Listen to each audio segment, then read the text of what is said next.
will be walking onto this court right now to resume, or at least not to resume, to start this second semi-final. And as you can see, whatever happened to those clouds, they have just vanished totally. And we now have Fabrice, we have officially christened Mr. Meteo here. He is the official weather god. And if we look in the distance, Fabrice, we should be clear for the rest of the evening, do you think? It looks like at least 2-3 hours. 2 or 3 hours, that'll do us. And it's worked out for us, you know, it's, what is it, 5 o'clock here in Paris, it's 4 o'clock at home. It's worked out pretty well. We now have a clean run through, the perfect Friday evening entertainment to sustain you for however long it might take. Novak Djokovic against Roger Federer for the right to face Rafael Nadal in the final. And if you missed the match a little bit earlier on, to be honest, you didn't actually miss a great deal, because we were expecting a really dogged fight from David Ferrer, and actually he fought, but you know, he was playing a much bigger dog, and he lost 2-2 and 1 in an hour and 3 quarters. And Rafael Nadal was imperious, utterly imperious, almost to the point where you felt on occasions he actually won 1 rally while sitting on his bottom and playing a drop shot. So if that gives you an indication of how good Nadal was, you almost wonder if it's almost irrelevant who wins this match, that they will be the underdog come Sunday. But of course, these are great, super great champions in their own right.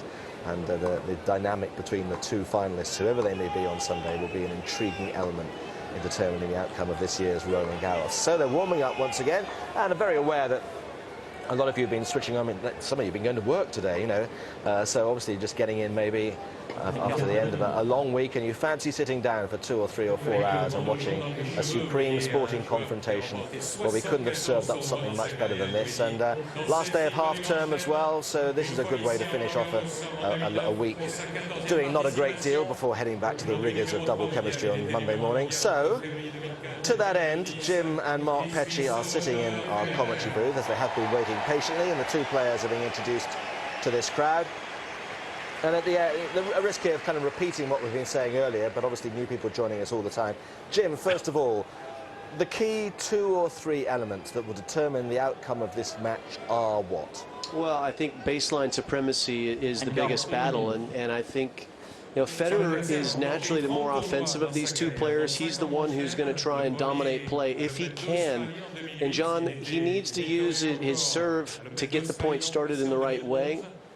He's going up against the best returner in men's tennis, in my opinion, so it'll be critical for him to get a high percentage of first serves in and be well positioned. It's not enough to hit a good serve. It has to be a great serve against Novak Djokovic. And then Federer's going to have to go to work with that forehand. And then on the other side of that coin, Novak, as I mentioned, with the returns, he's so consistent there. He's also just an incredible defensive presence. So you're going to have a lot of offense from Federer going up against a lot of defense from Djokovic. But Djokovic will turn the tables and try and get offense. And if he's able to do that consistently and move Federer around, then I think Novak's going to get him. And in my view, I have this match pegged 65% for Novak, 35% for Roger, but I'm in the minority amongst my fellow pundits here on ITV, because both Mark and Fabrice have tipped Roger for the win today. Give us your percentages, Mark. 55-45 to Roger. Okay, and Fabrice?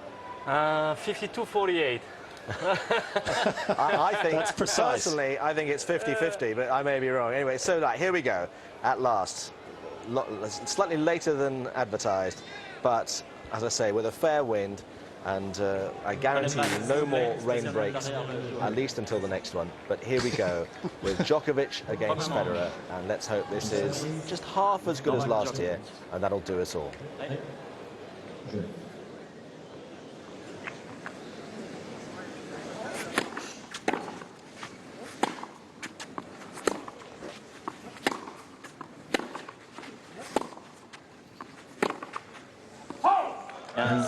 Well, as you say, John, by definition, a sequel can't be an original. So these two great champions are hopefully going to be able to figure out what worked the last and only time that they played here at Roland Garros. It certainly was a captivating encounter between these two.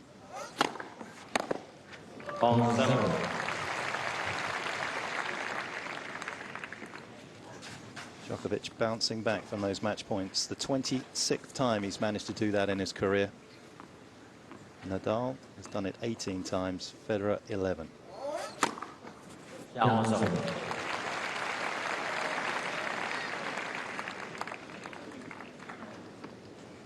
Couple of days off seems to have done Novak the world of good.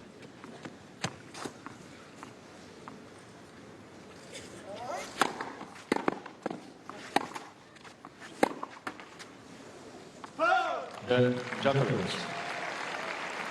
Last meeting was on clay in Rome a couple of weeks ago. It was a poor serving display there by Federer, under 50%. Only the second time he's ever had that number against Novak in the past. But the one stat that did stick out to me from their meeting last year here, Jim, was that off the first serve of Djokovic last year, Federer managed to win 45 points out of 112 that were played. In his last 7 sets against Novak, the US Open and obviously the match in Rome, he's won just 21 out of 120.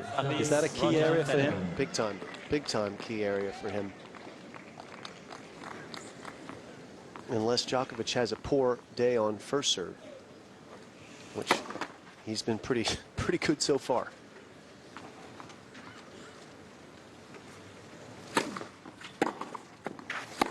Oh, speaking of good.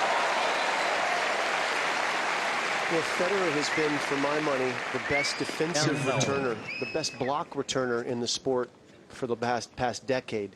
Guy who's been able to blunt people like Andy Roddick, where no one else could get the ball back in play. Federer could do it. But he's not the offensive returner that Djokovic is.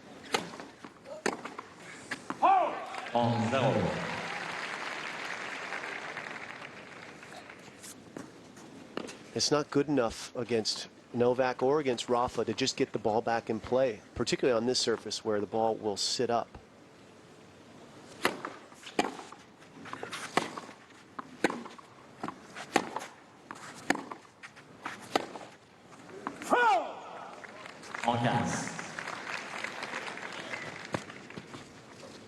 Question for you, Mark. If you're Roger Federer and you're serving against Novak Djokovic, do you have a side that you're favoring? Do you have a spot that you like on either of these courts, or do you go for no pattern, try and keep them guessing? Ideally no pattern, keeping guessing, but if I'm going to pick one, I'm definitely going into his forehand. Why is that? I don't think he returns as well off that side with the swing that he has. He's got an amazing forehand in terms of timing. When you break Novak's forehand down, the racket face is actually pointing down the court, the back of it, and it's I'm amazed every time I watch it how cleanly he strikes it. Good. Federer.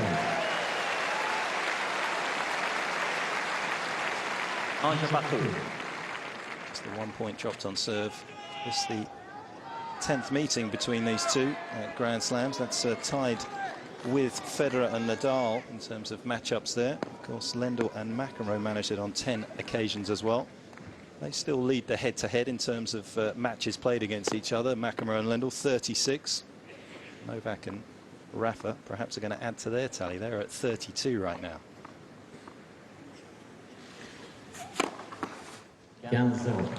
And how much more special is that kind of rivalry? You obviously had a few, Pete. I think you played about 20 times, and obviously Michael Chang, I think 24. They bring a little more to the day? Absolutely. They absolutely do. The more you play, the more interesting it becomes.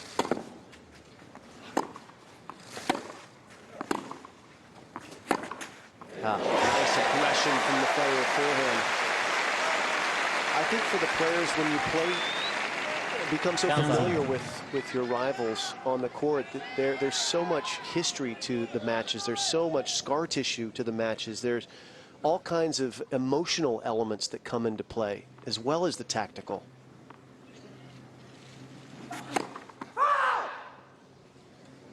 There's just a little extra spice. That's all there is to it.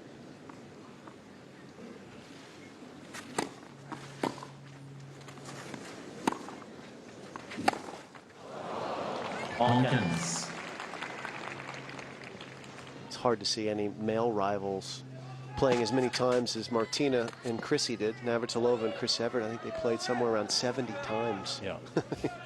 And almost all of those were finals. Amazing.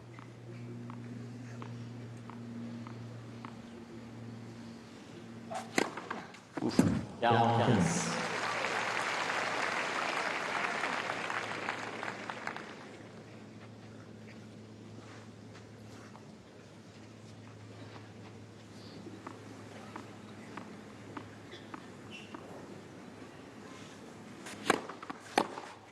Oh, that's a clean return. He's really looking to try and impose himself on this match early on, Federer. 40.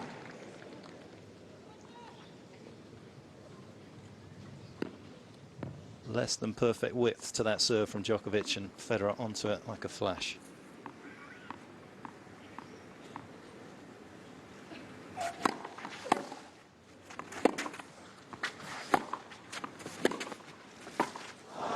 Djokovic. Not the best attempt at a snot volley. At a world number 3, world number 1, hanging on to his serve.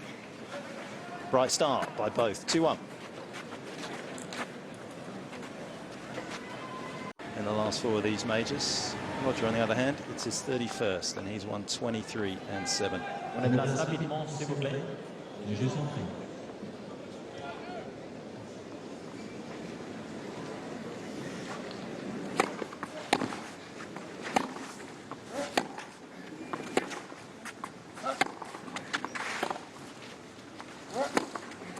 It's beautiful.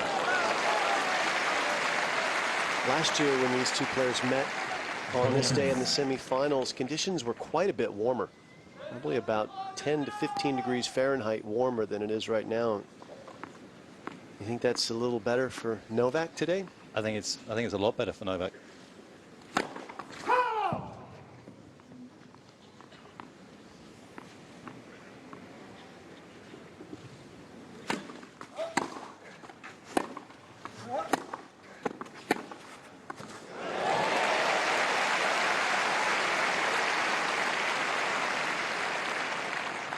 Having said that, when you can strike the ball with that sort of venom past your opponent, doesn't matter what the conditions are doing.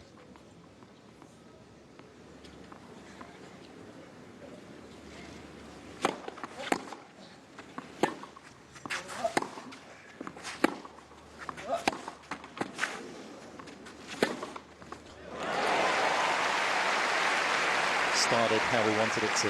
Both players playing well. I think in cooler conditions, it's harder to do just what Federer's done, slash those winners. Ball travels slower with cooler climate. Federer hitting his way through it beautifully at the moment. And that's good. Well, at least started at a very high level on both sides of the net thus far. 54th ace for the tournament for Federer. Djokovic has 29.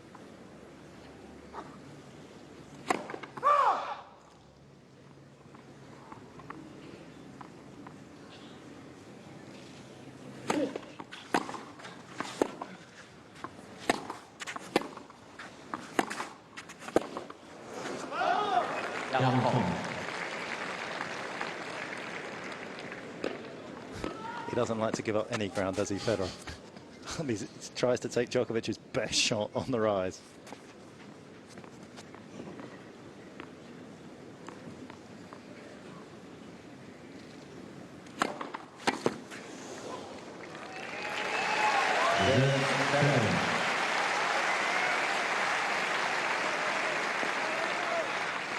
There's a man that knows a thing or two about serving. Boris Becker, Jan Tiriac. He had an amazing day against Djokovic. 80% of his first serves finding the target, Federer. He'd like that today. Interesting, when they started off in their rivalry all the way back in 2006, it was Novak's return that were the weakness rather than his serve. But nowadays, that's not the case. He punishes Federer's second serve.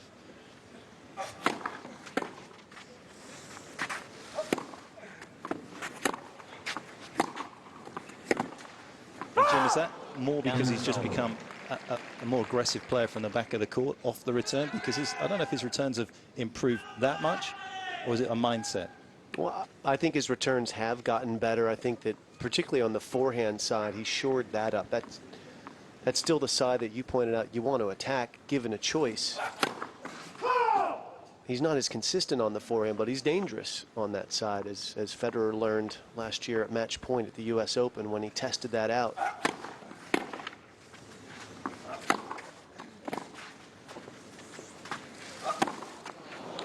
I just think that Novak Djokovic has done a terrific job of continuing to improve with each year. He's shored up the weaknesses.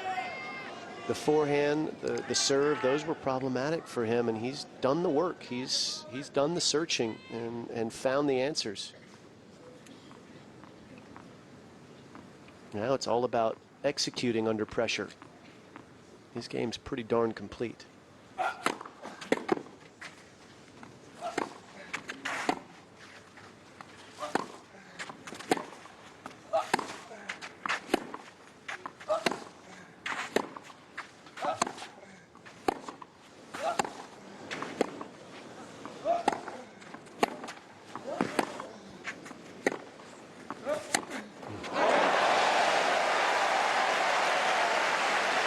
Clean ball striker on both sides there, huh? Not bad. It's kind of fun. You just look on in awe at times when these two play points like this. It was magnificent from Rafa earlier, but it was a solo performance. This has the opportunity to show us both players' temperament and talent.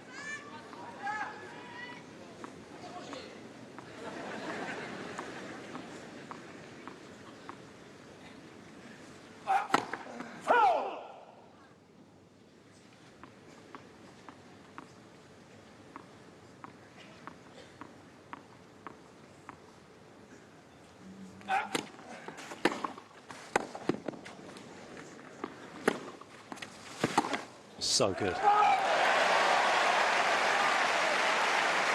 I'm a big fan of that move Federer made on the second serve. He took a chance. He ran around the return and tried to grab the point from the beginning.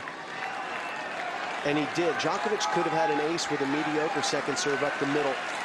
Instead, Federer got control, didn't let go, and he has 2 break points now. That's good risk-reward tennis from the Swiss.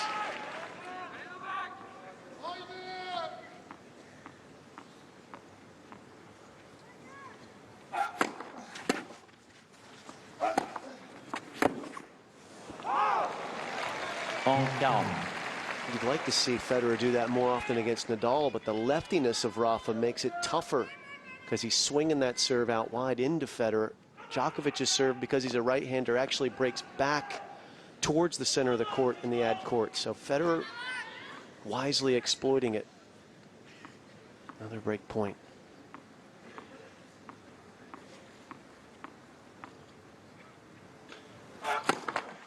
Now, will he do it again now? Because the chess match is on. Novak knows he may have to beat him up the tee with a second here. Tennis poker. Love it.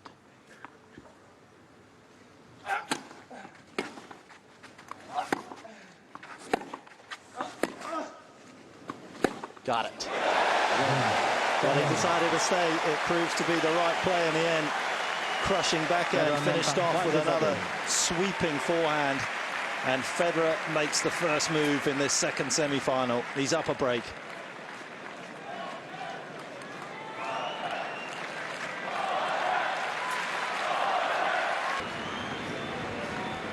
Perfect setting for an encounter like this, and a perfect start if you're a Roger Federer fan as well, because he really has come out and hit the ball cleanly in conditions which you have to say perhaps aren't best suited to his game with the wind. He's found the middle of the racket.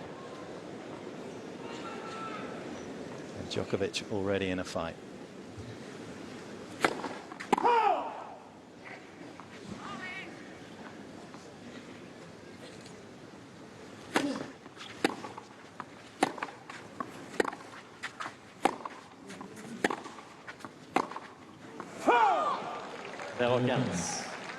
Not too many players with winning records over Novak Djokovic as well. Minimum of 2 matches. You've obviously got Rafa, you've got Roger, you've got Roddick, who leads him 5-3. You've got the Belgian Olivier Rochus, who leads him 3-2. Safin, who stopped 2-0, and Fernando Gonzalez. And there's not too many.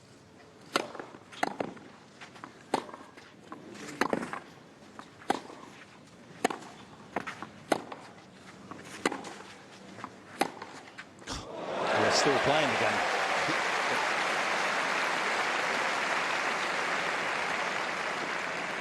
15.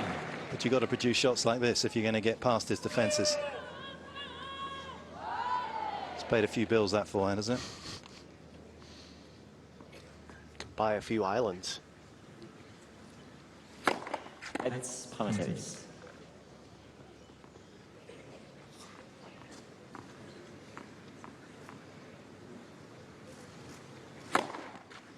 En 15. Well, we've seen Federer come out and play this kind of tennis on this court before and get run down by Rafael Nadal. And he nearly got run down here by Djokovic. And Federer started quickly in that one as well.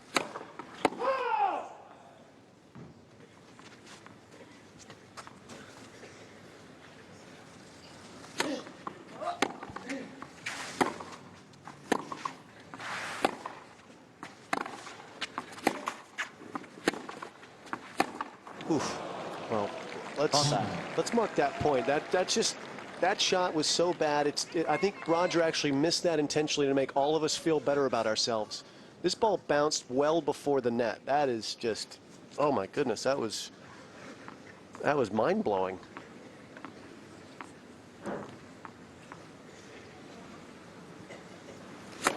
I say of the top players, I think Federer, for my money, Patch, is the best starter. He comes out of the blocks in the sprint better than anyone.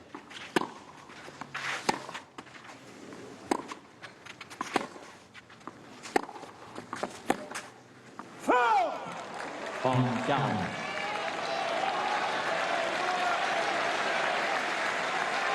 Can Novak run him down? Break point chance here. 3 misses off that forehand side. It was looking so secure.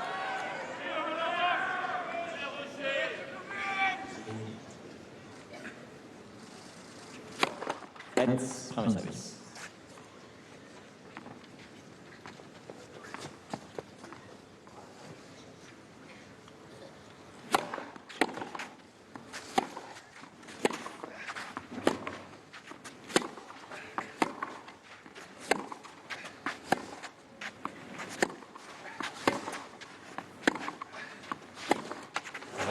Fourth one to add to the collection that game, and Novak right back in this.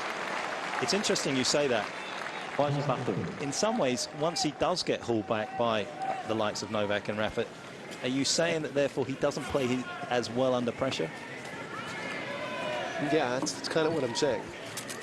You probably weren't listening. I had this conversation with Nick Mullins earlier, but I was working in Australia with Leighton Hewitt after he'd lost in the tournament this year for Channel 7 down there. And because he's playing these guys, I wanted to ask him what he thought about the mental toughness of the top 3 players. I said, like, who do you think is the mentally toughest?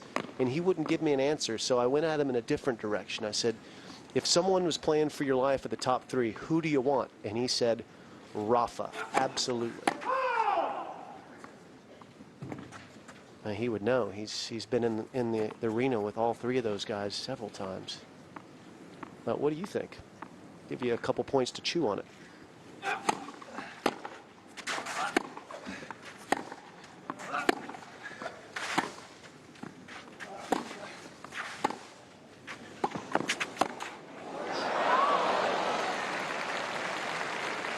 Well, I don't know if it's the perfect barometer of somebody playing under pressure, but when you look at his 5-set record, and obviously came back to beat Del Potro from 2 sets to love down for the 7th time in his career.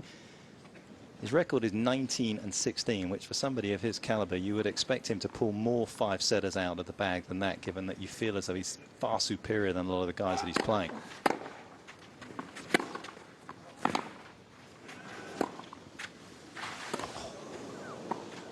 Oh, that is good. Novak, conversely, 17 wins and just 5 losses over 5 sets. I almost get the feeling that Federer is not a huge fan of confrontation. He's an artist on this court. Warrior's not a word I would necessarily ascribe to him. I certainly would put Nadal in the warrior camp, and Djokovic is probably a little bit more to that side, but he can come and go a little bit more. Nadal is just a constant presence on the court. mentally, you feel his force at all times. Djokovic. Well, that was a mini swing in this opening set. Djokovic trailing by the break, but now sitting down back on serve and in front, 4-3.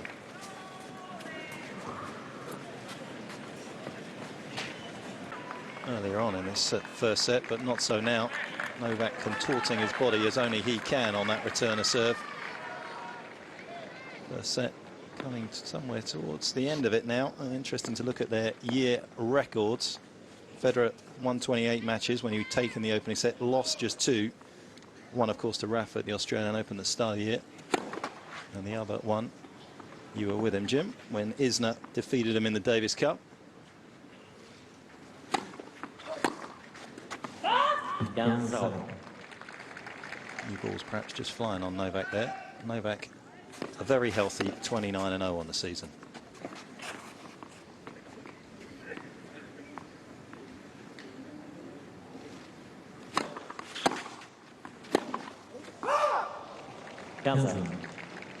When does it get worrying, all these forehands that he's missing? Well, I'm sure it's worrying him now, but he has no choice, Federer. He has to keep swinging at that shot. Defense is not really an option for him against Novak. I mean, defense for a top player is an option against a lesser player who will make unforced errors all over the place.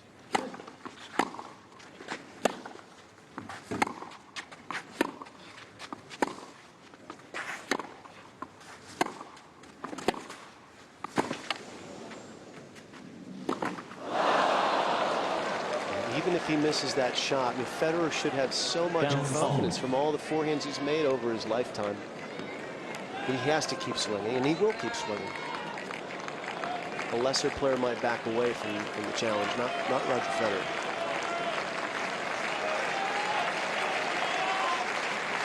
Crowd sensing imminent danger for Roger Federer.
Special tennis, and nice reaction there from Novak as well.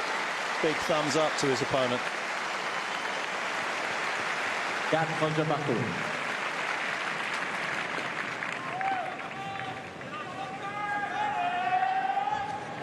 Wasn't a bad attempt as well by the world number one to diffuse the situation, trying to keep that ball low. The danger averted for the time being.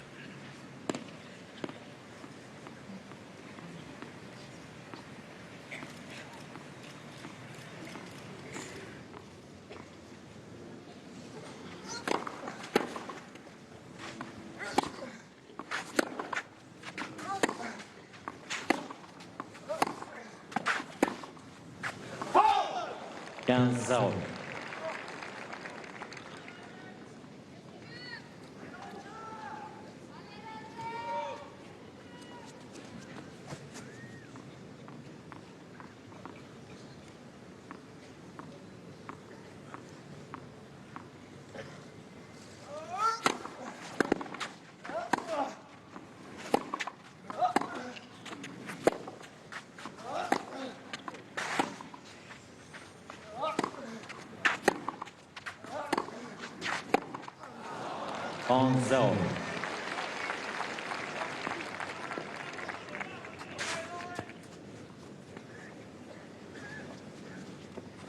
Federer's never been able to turn it around against Djokovic when he's lost the opening set.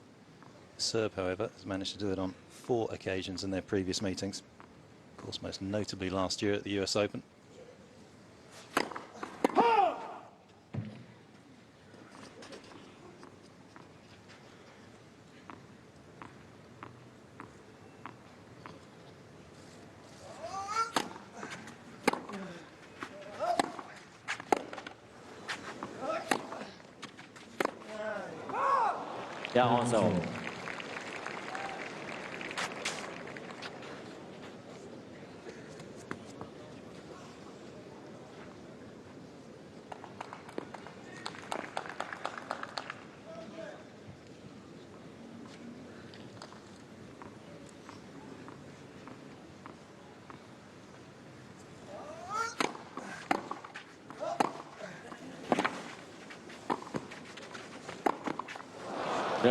Djokovic. It's on serve. Novak just ahead by the game. There's a sense that he's found his best tennis towards the end of this opening set, and Federer now searching for it. 5-4.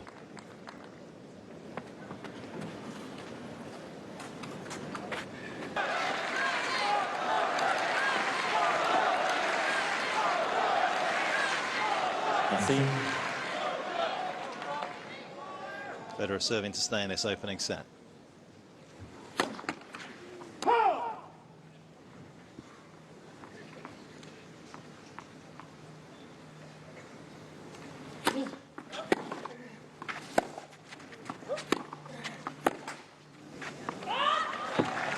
Federer's going to need first serves in this game.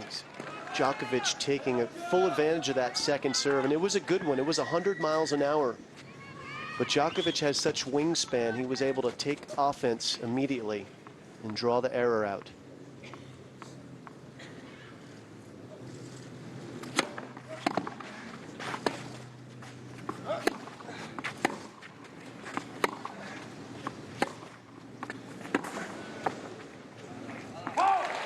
Federer pasting the lines. 2 forehands finding the corners there. One on the baseline and one the sideline.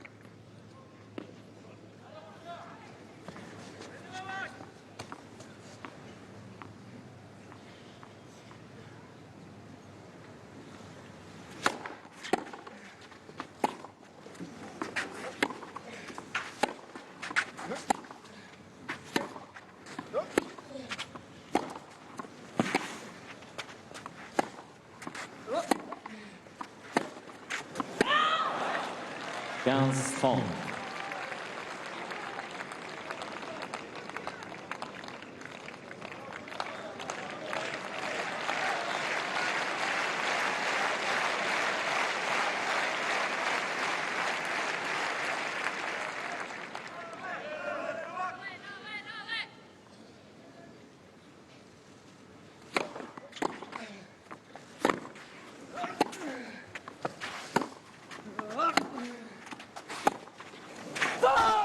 Quality return, and it's moments like that that win you sets.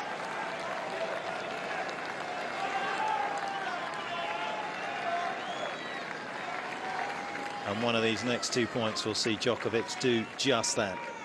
He just makes the court feel so small, Djokovic, with his defensive skills, and Federer is trying to thread the needle.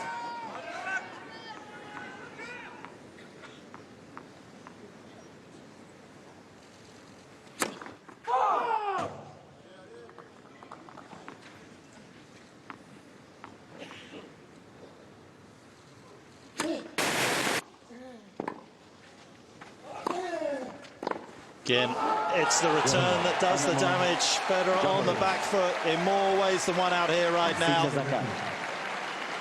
Djokovic wrapping it up, 6 games to 4.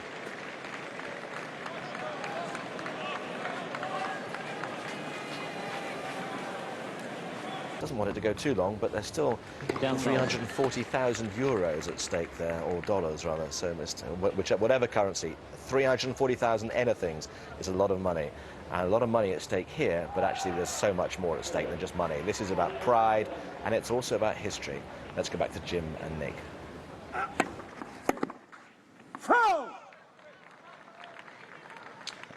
Mark, Jim, you've just been changed to Nick.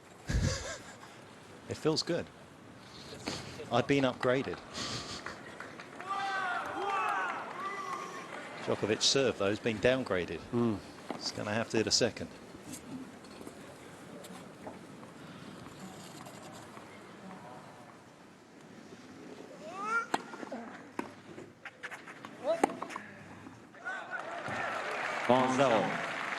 In his 8th consecutive Grand Slam semi-final, Djokovic looking exceedingly comfortable right now. Seems to have the measure of Federer.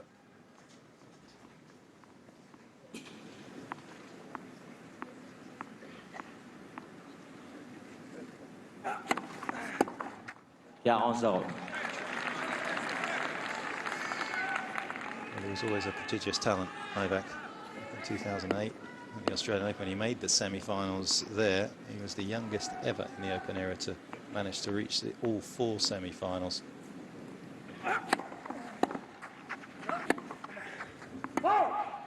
Well, what a serving day Novak is having so far, right? You would think that Federer would have the better serve, the more effective serve between these two, but Novak's getting a lot of free points off his first serve, and Federer is really having to fight hard to get the same.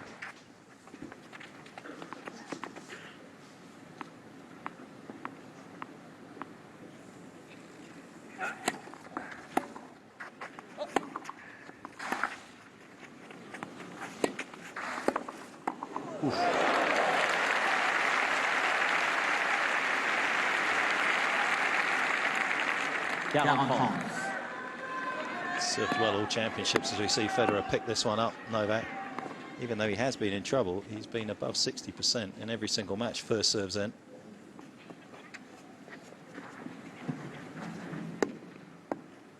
Again, that's just a little tribute to the opponents that he's played along the way, that they've given him some trouble.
One of the most magnificent rallies you'll ever see.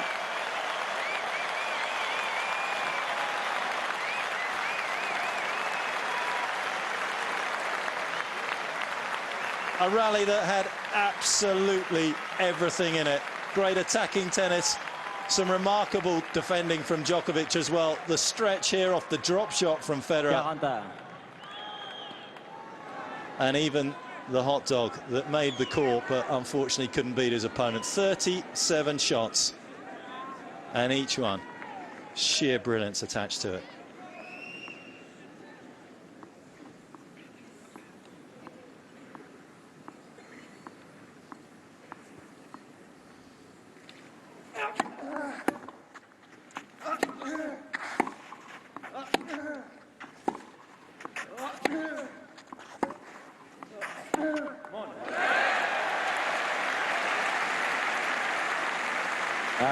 Federer.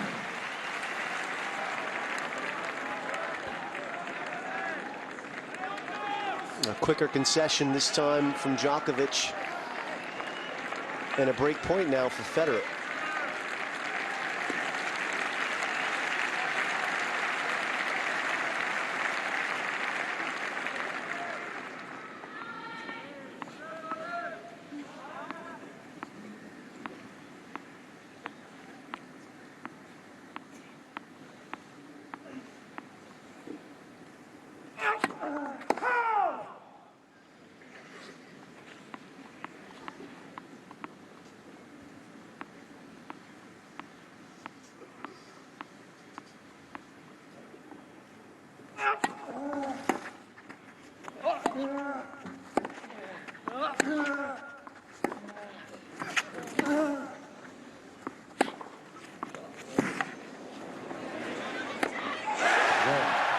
Federer. Well, that is some recovery in that game from Roger Federer. And some close as well. Djokovic will be disappointed with that. It looked as though it was going to be a comfortable hold. Now the landscape changes. Deuxième manche. Federer going behind his opponent here, recognizing a short one was coming. He was in early and often.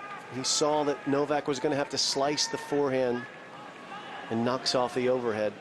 And you can tell by the roar of the crowd who they were with today. This is a Roger Federer fan crowd right here for sure. Here are our first set stats. And look at the first serve points won comparison. Just better serving in general from Djokovic, higher percentage, and better once the ball's in play. But Federer struck first here in set 2.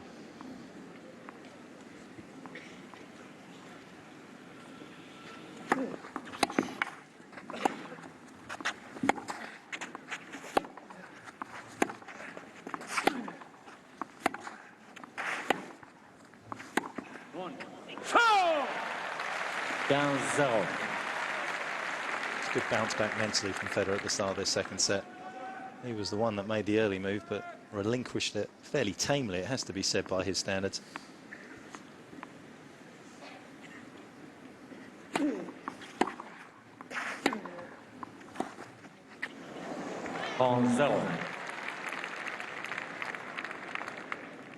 Anyone with the advantage you feel physically in this match, given their routes through to this stage? No.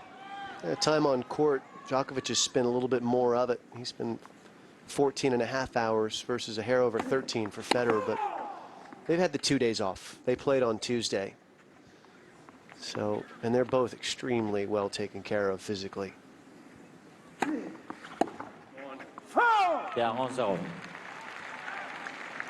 And historically, Djokovic, I think, would have some problems, but not in weather like this. It was more the hot weather in Australia. He bailed out of a match against Andy Roddick one year.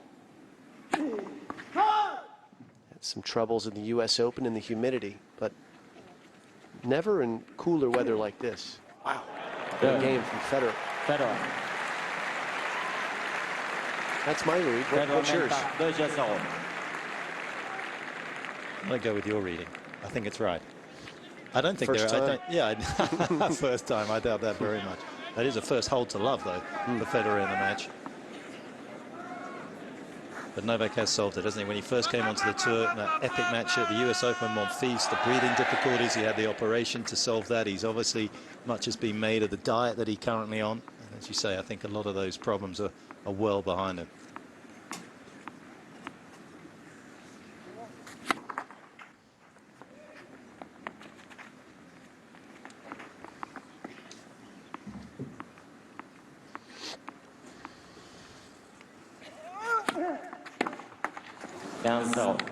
Mark, at last year's U.S. Open, they played the Saturday semifinal with the Sunday final to come. It's a different physical thought process. Well, it's the thought process about your physicality for these players because of the short turnaround. And I thought Federer, after going up a couple of sets in the semifinals against Novak, had his eye on the finish line with Rafa waiting for him in the finals. I thought he was very concerned about conserving energy for his next match.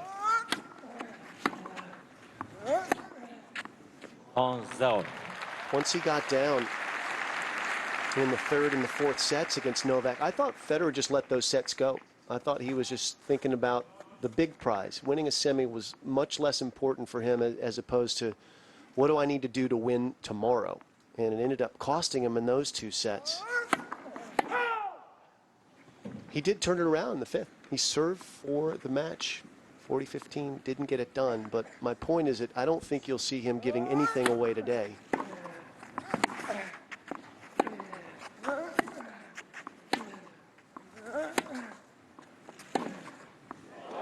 Given that he has an extra day of rest before the final, I think these guys can physically leave it all out here and still be ready to go for Sunday. And he's going to need to. Yeah.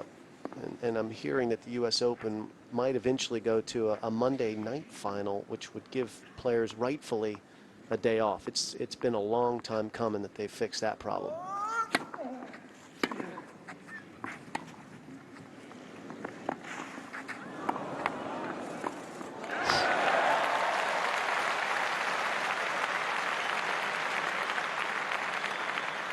Well, as Federer is coming now, he's trying to grab a second break early on in this second set from Djokovic.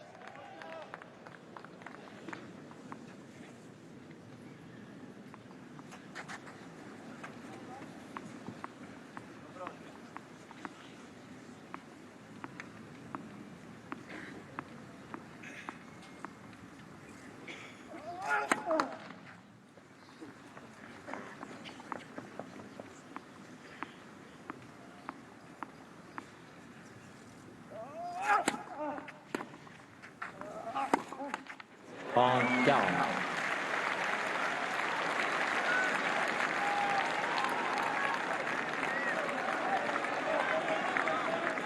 Just a little sense that Djokovic looking a little weary, whether that's just him play acting a little bit or not, or whether he's got some genuine tiredness in those legs, but you could see the deep knee bend down after that last point.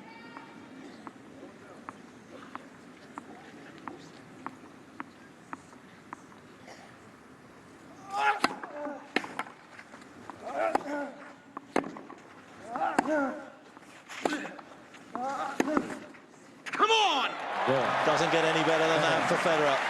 Great first serve, which he returned with interest. Federer mène par 3-0.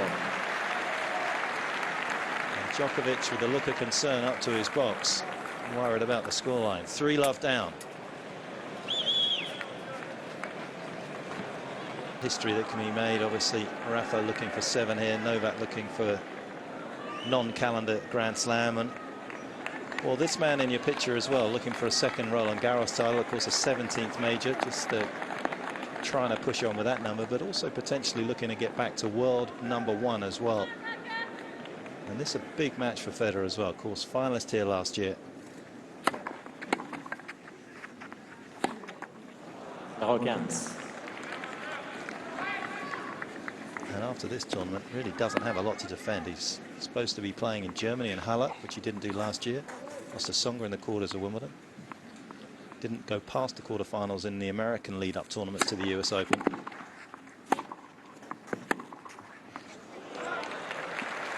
De reprendre.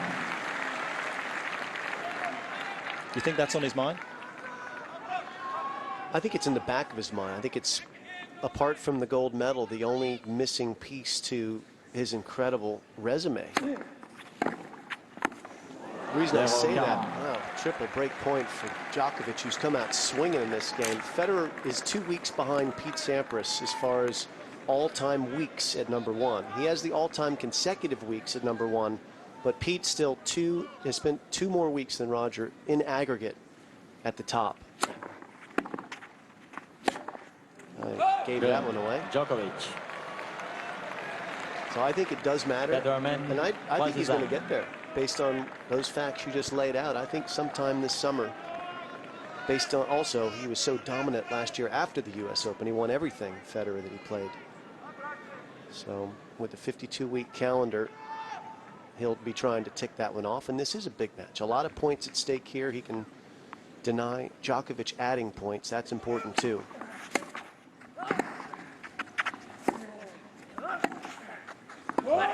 Clearly, I think these guys would both trade everything for a chance to win the title on Sunday. I guess he holds the record for the oldest world #1 in the Open era. 33 years of age he was, and 4 months back in 2003 when he stood atop of the world in men's tennis.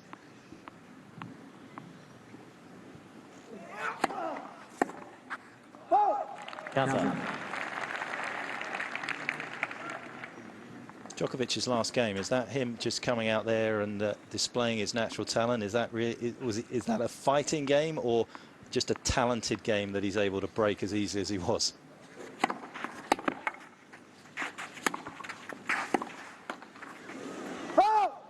Well, he's talented. That's clear to see, but he sometimes will play unshackled like that.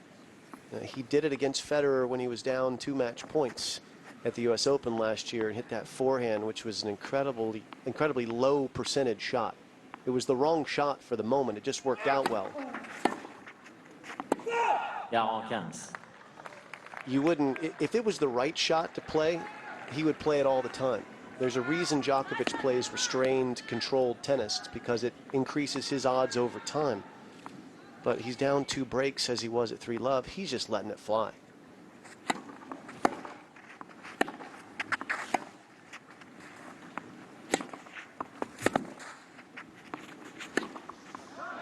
Well, it's piqued his interest in this second set, as it has ours as well. Federer seemed to be walking away with it, but pegged back now to just the single break. Federer 3-2.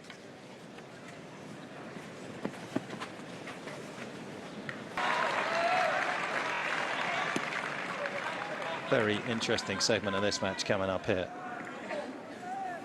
Djokovic looking to get himself back on level terms. Can he produce another returning game of the quality that he just did?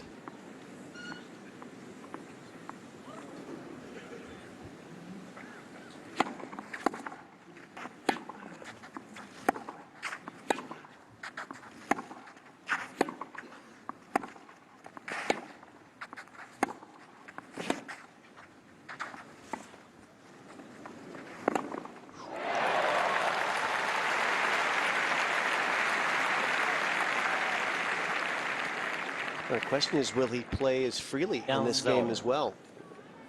And he loves that drop shot, one of his go-to shots, but will he take some early rips at the ball, some lower percentage tennis, Djokovic, in this game, as he did to break in Fed's prior service game?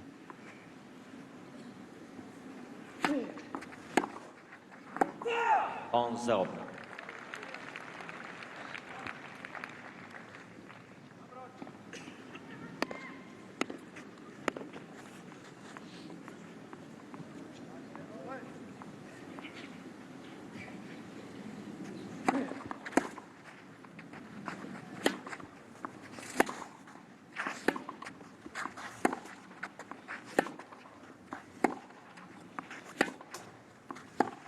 Oh, so good. That's a shot he's going to need big time if he makes it here to Sunday, Djokovic, to fend off the Nadal forehand. Moving sideways to be able to generate that much power is impressive. You'd think you'd need your body weight behind that ball to be able to hit a winner against Roger, but nope. You found it. And a more conservative return there, but he gets the reply he wanted, and 30 all from 3-love, 2 breaks of serve. This has now gotten a little more interesting and a lot tighter.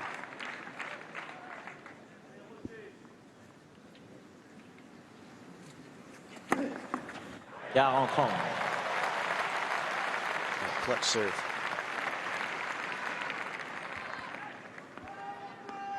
Again, going to the forehand side. The thing you do about that, though, when it's got that sort of angle on it.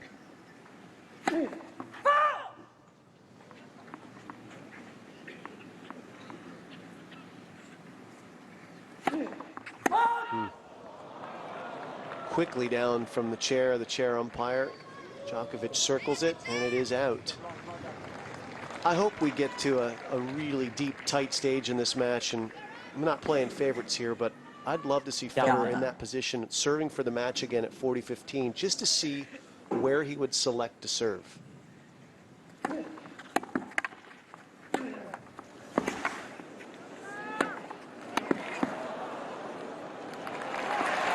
he challenge the forehand again? You know he would. I'd love to see that. You know you'd be in that situation. You'd be standing in the line. You know you'd go back there. You got it again? Love to see that.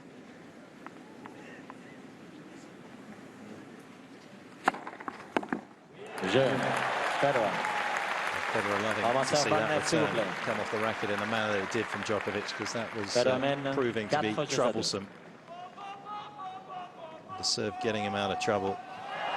And it needs Federer to take this set, doesn't it, from a neutral's perspective? So little separating these two in so many of their meetings. Even when you go back to the Australian Open back in 2011, Novak winning that in straight sets, you go back and look at the total number of points, and just 8 points separated them. A straight sets win. Right.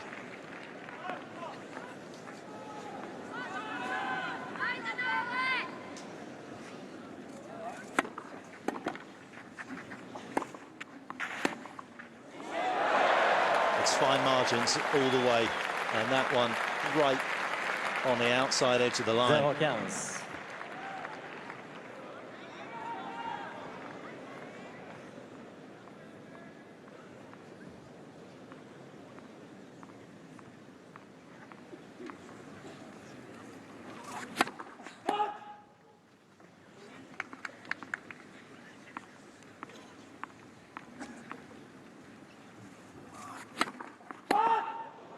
0-15. Well, that was a huge second serve. About 107 miles an hour up the middle. Djokovic must be thinking about Federer potentially moving around, hitting the forehand, a little bit of chess. But that's also a shot that he's hit a lot this week when he's felt under pressure. And he's under it right now.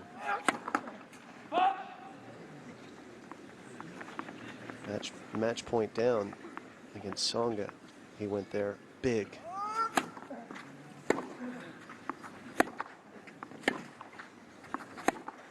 Well, that's what he's learned, hasn't it, over the last couple of years. Is no matter what the score, no matter who I'm playing, just do the right thing. Worry about the outcome after it. The ball's there to be hit. I mean, some of those forehands he hit on match point down against Tsonga were immense. You could hear the exertion shift, too. His grunt was very desperate in that moment.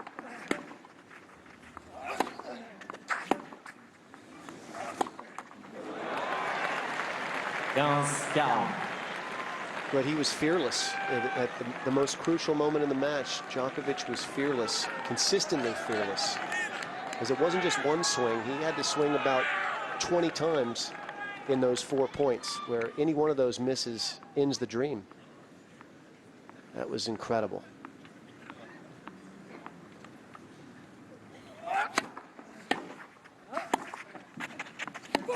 Direction was good. Va jouer le point. 15-40.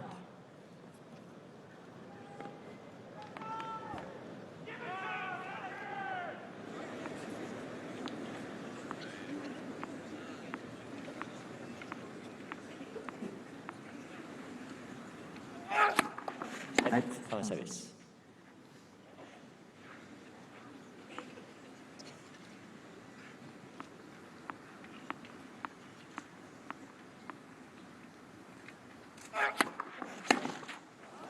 En 40.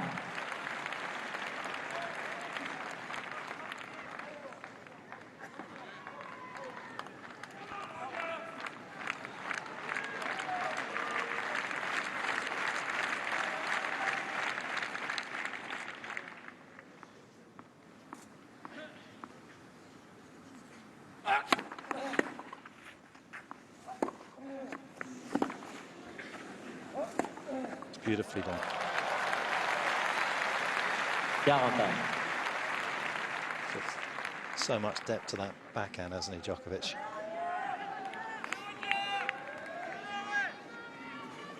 He just holds it that fraction longer than everybody else as well. I mean, Federer's balance is just so good, but even there you could see he wasn't quite short and then a little late picking it up.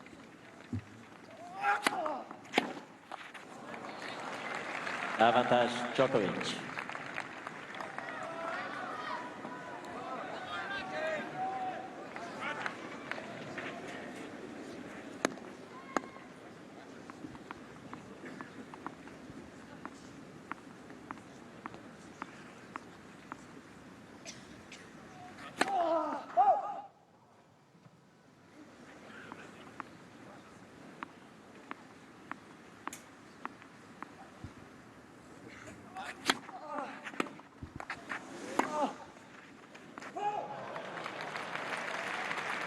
Égalité. Such a tough shot to contend with. You don't know whether to come in, go back. You're in no man's land. You're indecisive. It's got no pace on it, so you know the moment you hit it, Federer's going to be trying to jump all over it with his forehand.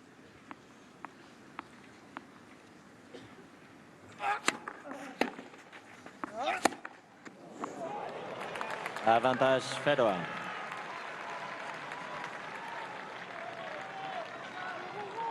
Uncharacteristically poor footwork there from Djokovic. No, almost disinterested. See if he can ratchet up the intensity to save this break point.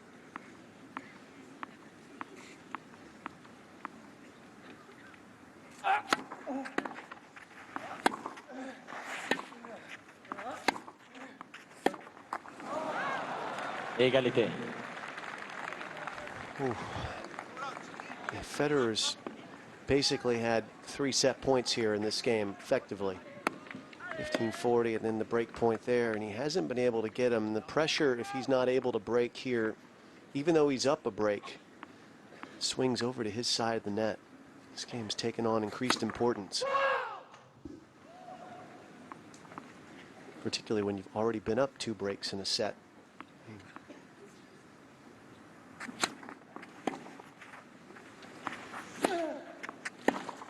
These are the kind of sets that can get away from you mentally, because you've already almost checked into the 3rd set, checked out of set 2.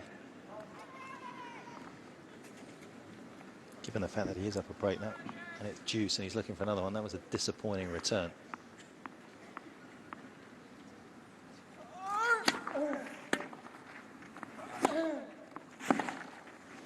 Well, he's going to have to stand tall after this change of ends. He had some looks there, but Djokovic comes through in the end. Federer serving at 4-3 when we come back.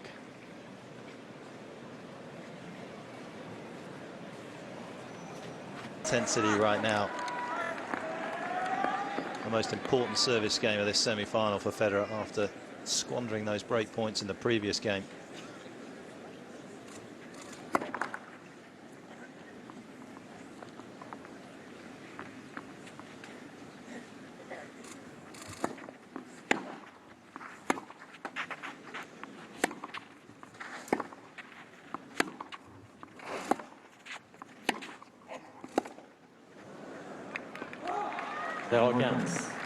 Excellent length from Djokovic. The ideal start to this game.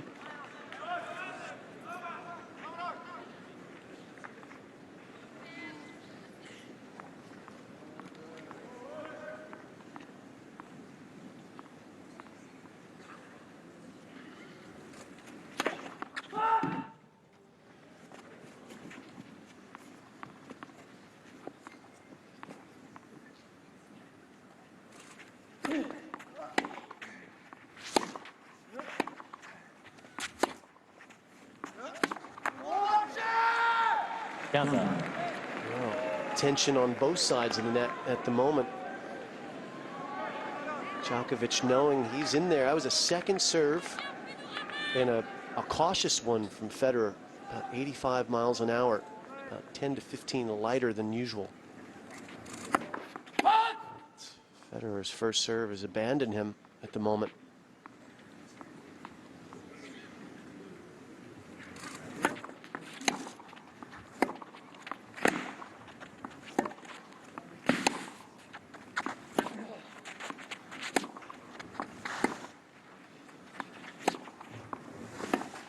Didn't know what was coming there, Federer. Couldn't defend effectively enough.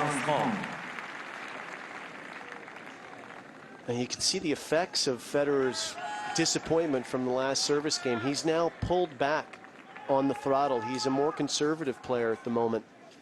And it's crushing him that he's not making first serves, because he's able to get control of the points if he makes those most of the time.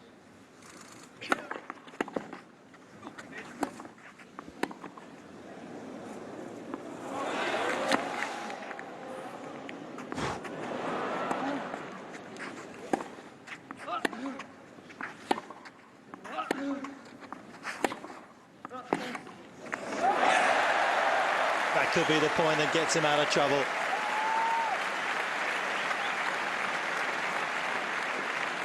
To be fair, had Novak followed that lob in, he would have been in all sorts of trouble with the shot that Federer actually managed to produce off this lob.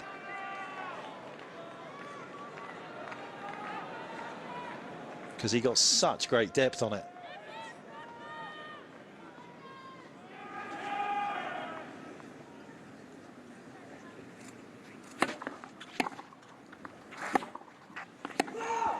30-40. Trying to play through that disappointment, but he's unable to do so. Look at that. Djokovic perfect when he's had break point opportunities thus far.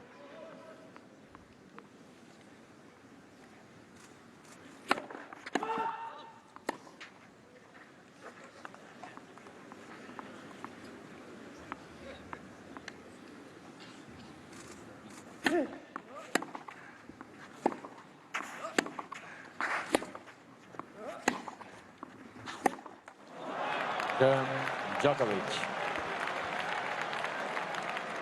Well, the crowd feeling Federer's disappointment as well. Barely a ripple of applause there for Djokovic breaking back. Everybody want to see this becoming a contest. Yeah.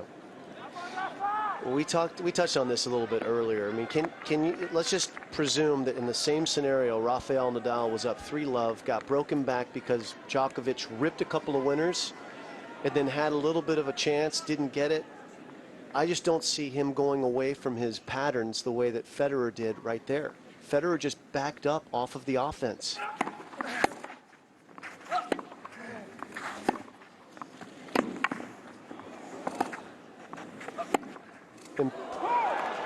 And please, all you Federer fans out there, don't think that I'm suggesting for a minute that I could do better. I'm not. I'm just drawing a comparison between two of the all-time greats.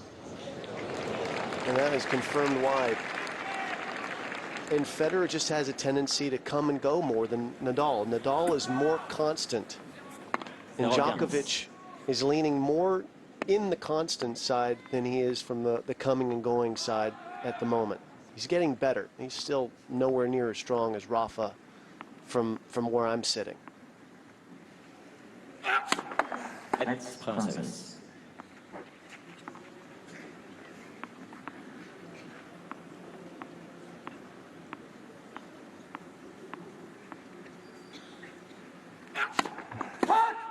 And here's where Federer needs to re-engage, run around and rip a forehand, send a message of offense and momentum shift.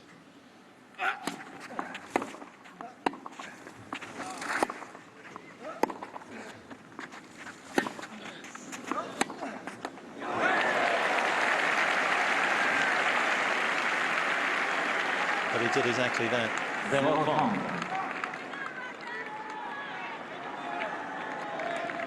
But you've been there when you're struggling to find your best tennis, looking for it, how difficult it is to keep telling yourself it's going to come back. You have to force it, and you also have to live a lot in denial. The best friends of a tennis player, denial.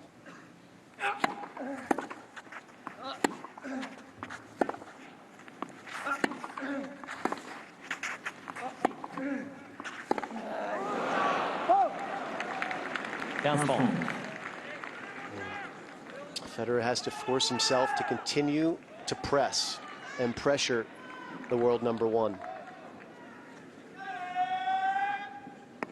Everything becomes so microscopic, doesn't it? Every point, every shot you start analyzing.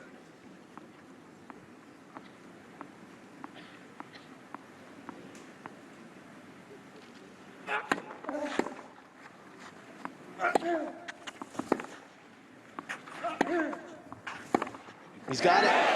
Double break point for Federer. A gorgeous, blazing backhand down the line.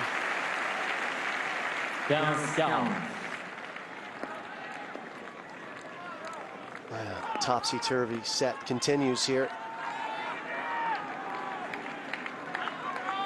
This is getting good.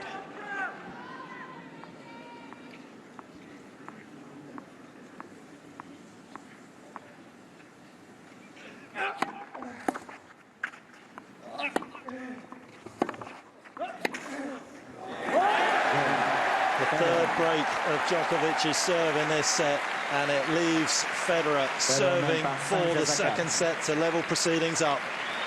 5-4.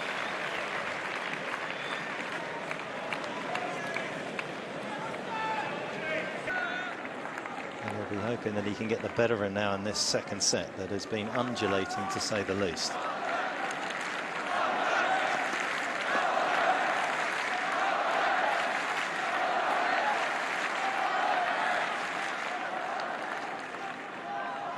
Failed to hang on to his serve, trying to stay in the opening set. Can he close out the second?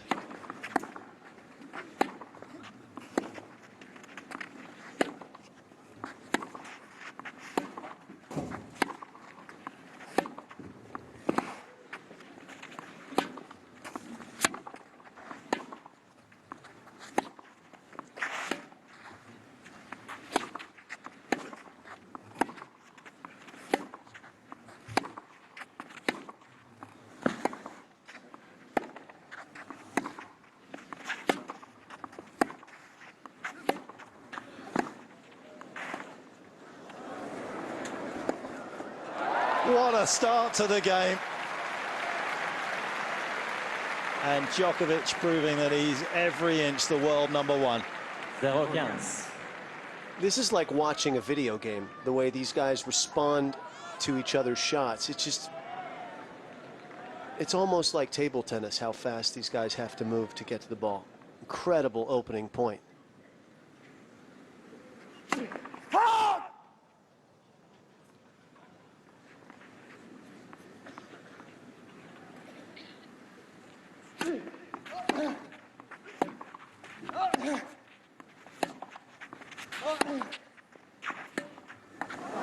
He's got that look about him in this game as well, Djokovic. He's managed just to get rid of the disappointment of losing his serve after dragging himself back into this second set, and he has knuckled down. Roger's wife in the middle of the picture there, his mum on the left of her. They'll be feeling a little anxious right now. Djokovic coming back at him.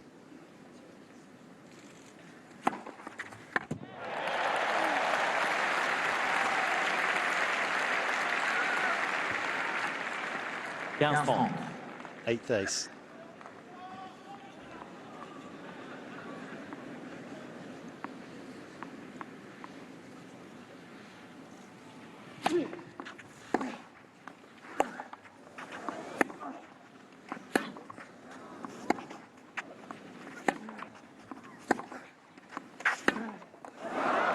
There's been a calmness in this game from Djokovic. No reckless hitting.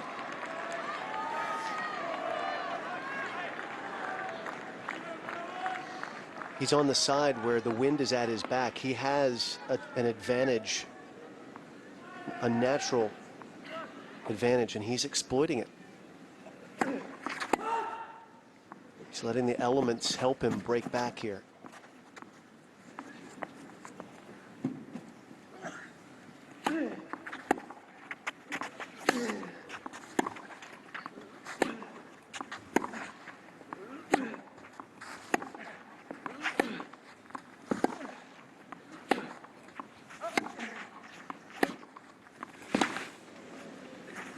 Oh, how good is that? It needed to be special, and it was.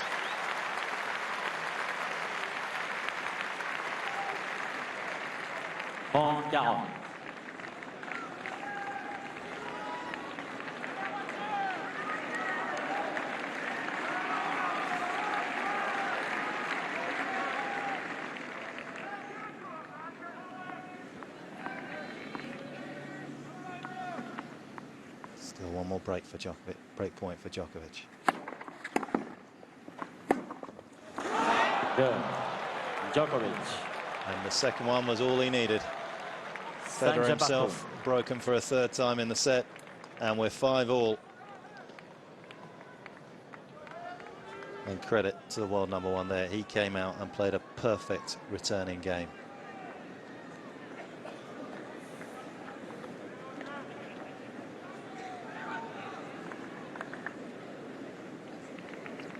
And what do? Federer hit a serve at 130 miles an hour into the backhand corner, and he was immediately on defense. Just tip your hat and move on to this game here. Down 0. For Federer, you have to try and reestablish the offense that has put you in this position, and for Djokovic right now, you keep using that wind. Let the wind help you push Roger Federer back in the baseline rallies.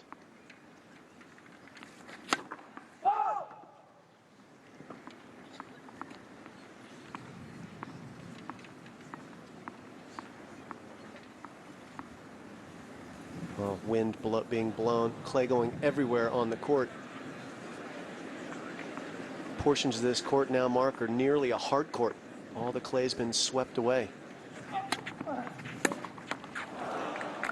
11-0. How difficult does it make that for the players? I think it's really tricky when it's not even, because there are portions of the court where you can slide, and there are other portions where if you try and slide, you may go over on your ankle because there's nothing to slide on. And to the right of Novak and in front of him, there's not much clay. There's plenty where his feet are right now.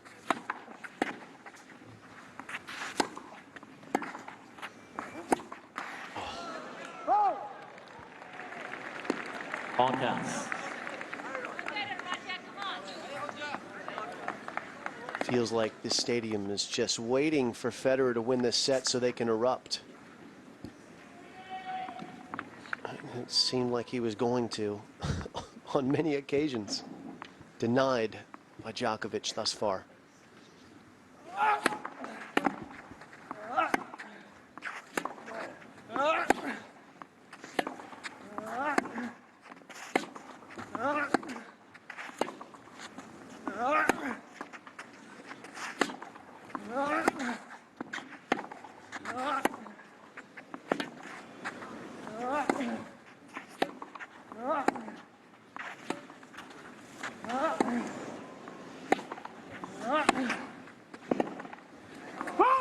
Outlasts him again. En-15.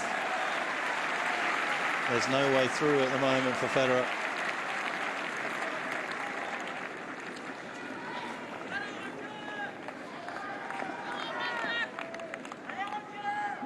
He's trying everything. Mixing up his spins, mixing up his pace.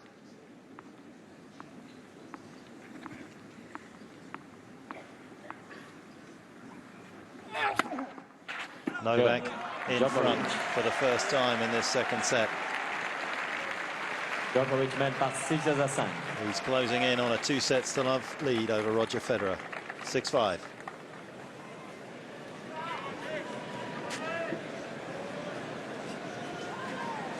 Federer, he needs to produce something a little special here just to get himself to the tiebreak. A 2-sets-to-love deficit against Novak Djokovic here, you feel, would be unassailable for the world number 3.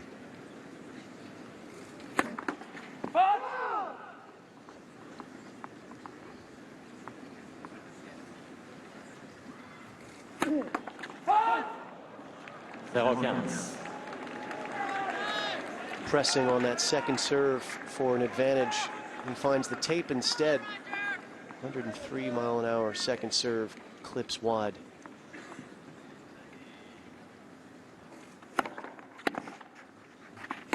Oh, and a bad bounce costs Federer there. That's one area of the court where there is clay, and it's bunched up there from where the players land when they serve. And Federer is now 2 points away from being down 2-sets-to-love if he's not careful.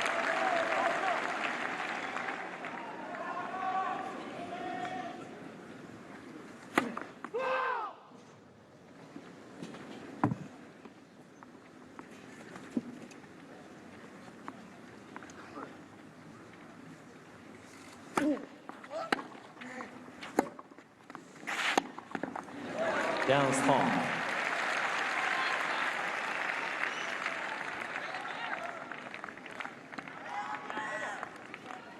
Wins behind Federer on this side. It should help him once they're in the baseline rallies, but pressure is present here as well.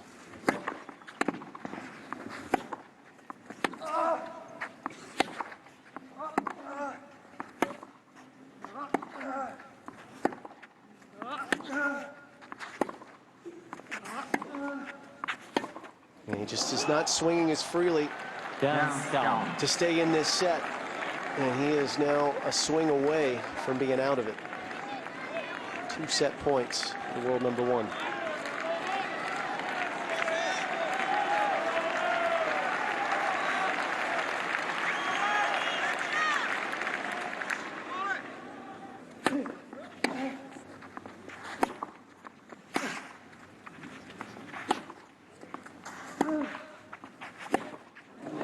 Well, it's a remarkable turnaround for Novak Djokovic. His parents delighted, as is he. He's never lost from 2 sets to love up. Federer is going to have to try and do something no one has ever done before.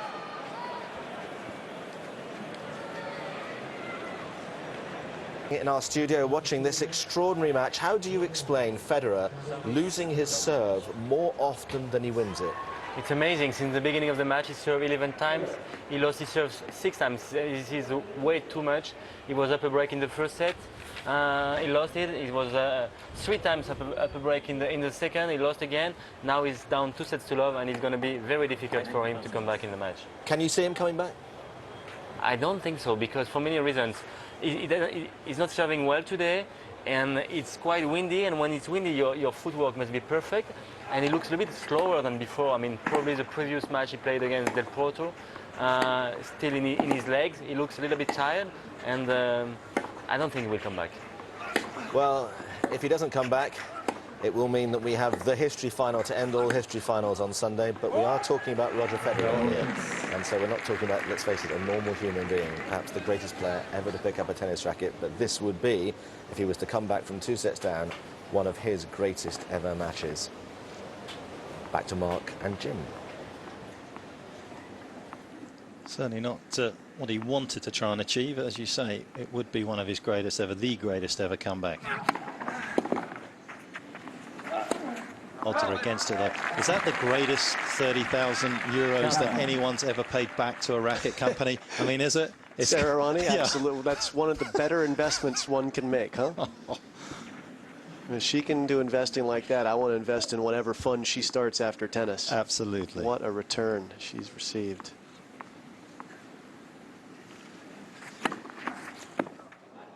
Well, it's daunting for Roger, obviously, to be down 2 sets to love, but he doesn't have to look too far back in his record books to find out the last time he did it. It was just Tuesday. And Del Potro is no slouch on the other side of the net.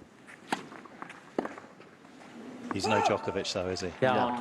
Not yet. Nope. Sure isn't. He's a major winner. He's the only major winner to break in between these 3 guys, right? The 3 remaining players in this tournament have had a stranglehold on major championships. Del Potro, the only one to steal a big prize in recent years other than them. Djokovic. He's leaking games here. He needs to stem it quick.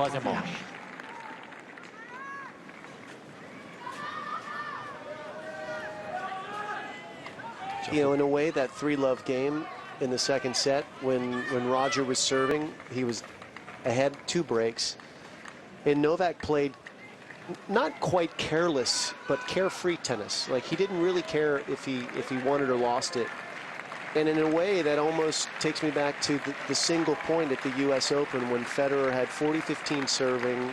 Djokovic was irritated at the crowd, angry at the crowd, and slashed at a forehand that it looked like he almost didn't care if he made. And that one shot, of course, changed the course of that match. It's known as the shot now within our circles.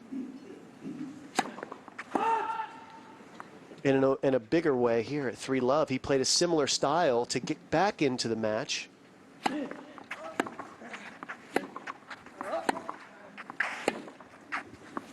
mean, he's dangerous when he's caged and certainly when he feels like he can slash out.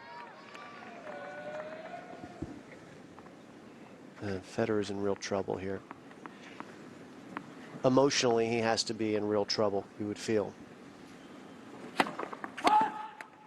Well, that's the biggest thing, isn't it? Because that obviously controls your arm and your racket and everything else that goes on.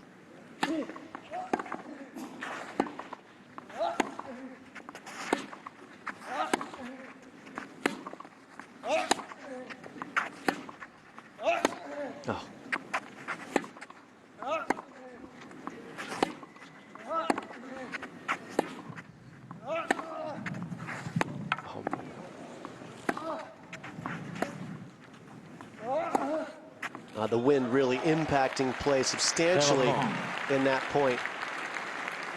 Djokovic eventually hits the winner, but there were a couple of near misses as the wind was blowing the ball all around the court.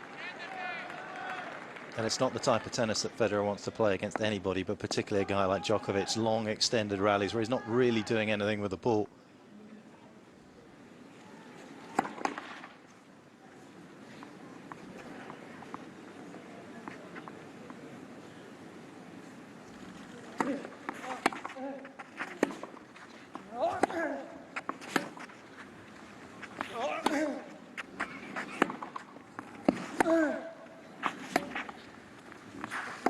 Ooh, just off the line. Federer stays alive in this game.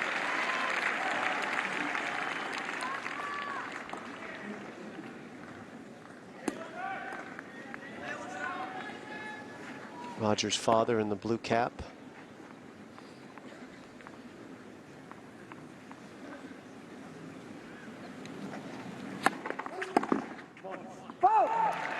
Contact.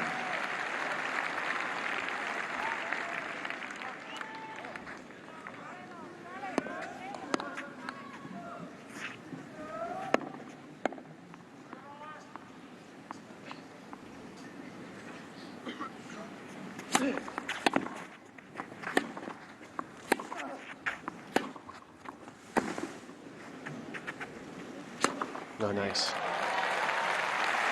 Digging his way out of trouble from love 30. Yeah. Slice back in on the line, a good serve, and then a nice combination here, finished off with an overhead.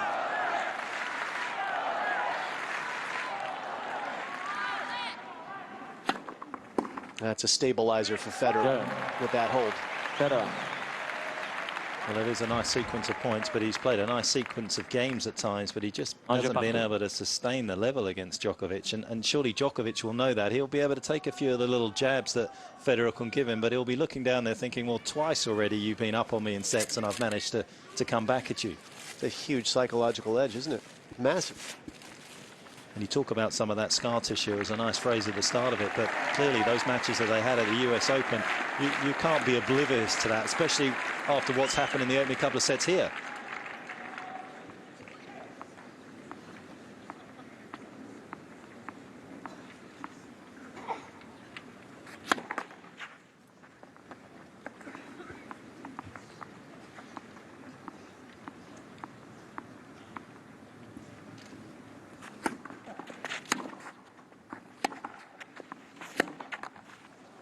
And he's proving to be an even better front runner than Roger Federer as well, Djokovic, in his career. He's won 371 matches after winning the opening set, lost just 19. He's second on the all-time list behind Bjorn Borg.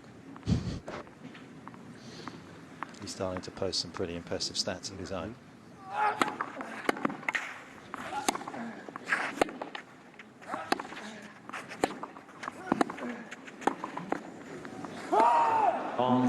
Typically, we don't appreciate the great ones until they're gone or towards the end of the finish line. But this era has, with these three players, the numbers are so remarkable, you can't help but appreciate them in real time, which is a luxury for us as tennis fans.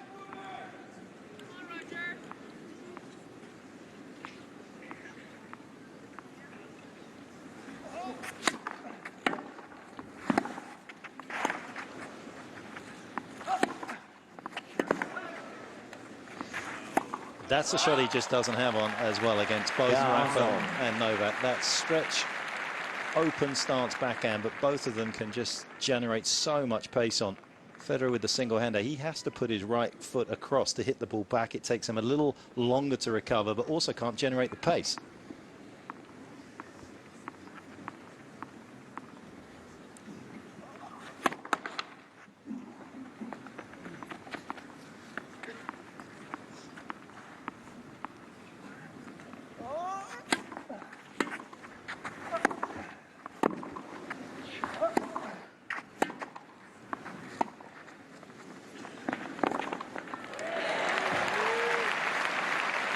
Tough to play that shot with the wind. It's always going to get a little more bounce on the other side. Just thinking about the one-hander and the fact that Federer slides closed stance and slices that shot. I mean, he could slide open stance and try and slash a one-hander. You have to practice it a fair bit, but you can. As much skill as that guy has, he probably could. He just doesn't. He plays the more traditional shot.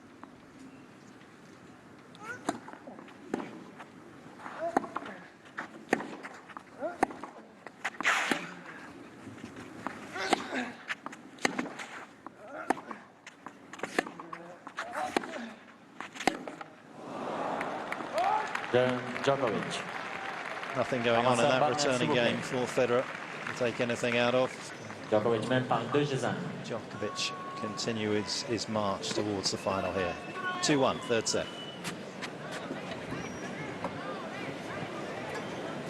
The 9th man in the Open era to reach the final of all 4 Grand Slams. It's a pretty illustrious list, as you can imagine. Ken Rosewall, Rod Laver, Lendl, Edberg, Djokovic, Federer, Agassi, Nadal, and the youngest to do it out of the list, the man sitting next to me, 22 years old.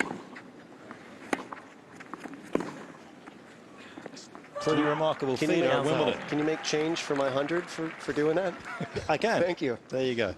Tip, please. It's some achievement, huh? Not too many people are able to do that.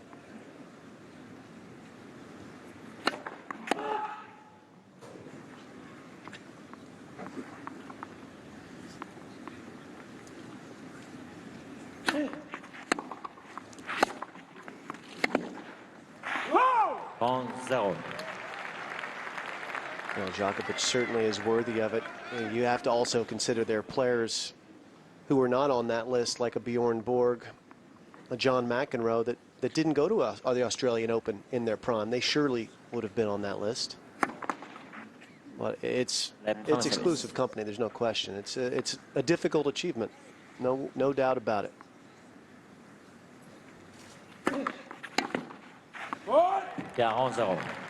Both of these guys have done it. Assuming Djokovic gets through here, I shouldn't make that assumption. Well, even pre-Open era as well, it wasn't particularly easy to do. It's because you had to get on a boat and travel so far.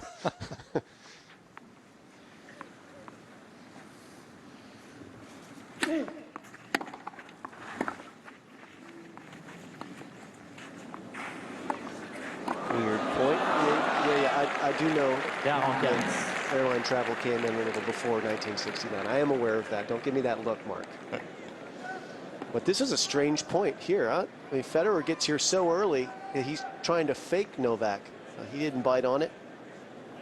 What a low intensity point from both of these players at 40 love.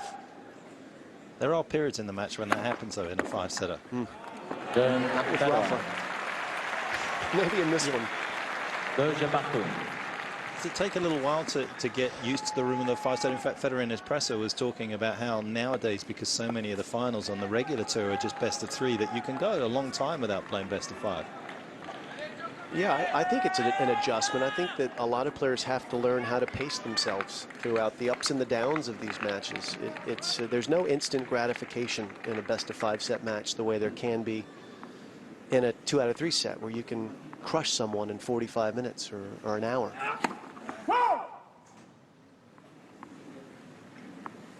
It does take a little getting used to.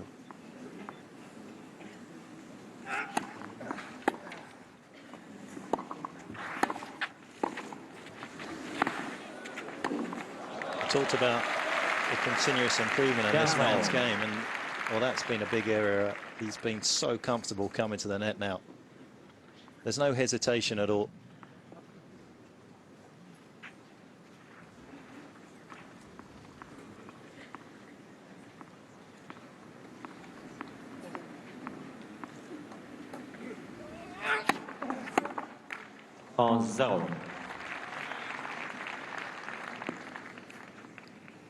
No, hours upon hours on the practice court working on those volleys for Djokovic, because he doesn't play a lot of doubles on tour, neither does Federer. So it's not like they get a chance to put it in play in practice matches in doubles effectively. But It's all on the practice Yeah, court also. and having the confidence to bring it into play here when necessary. Just a couple of points on serve in this third set. Djokovic and the unforced error count just getting way too high for Federer if he's going to mount any sort of recovery.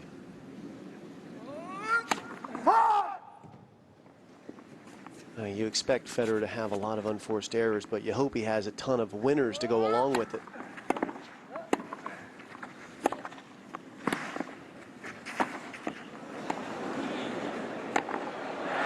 Our friends at the World Feed here controlling what you're seeing on your screen, the pictures. And the way that I like to see that statistic is the plus minus for winners versus unforced errors. Do you have more winners than unforced errors? Are you in the plus? In the minus? Where are we? Patch, you're the mathematician in the group here. Well, looking at that, it almost looks like he's only got about 20 normal winners. Let's take aces out of it for the moment, but counting net winners. So that would make 21. Make him minus 19. Yeah. And there's the scoreline for you. Well, what's Novak? 40. Well, if you're going to take the same calculation there, he's got just 14 unforced errors. Against, what is that, 12 winners? 12 plus the net. If we're going to take net points as well. Oh, so he's in the positive. Yeah, so he's actually positive. The statistics here in the comms box in Paris are horrendous, let me tell you. The worst of the majors. One of my favorite tournaments, but impossible to interpret up here.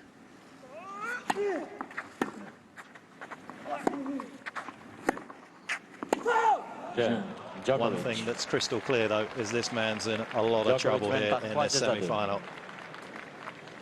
No breaks so far in this third set. That's about the only good news for Federer. Djokovic, 2 sets to love up.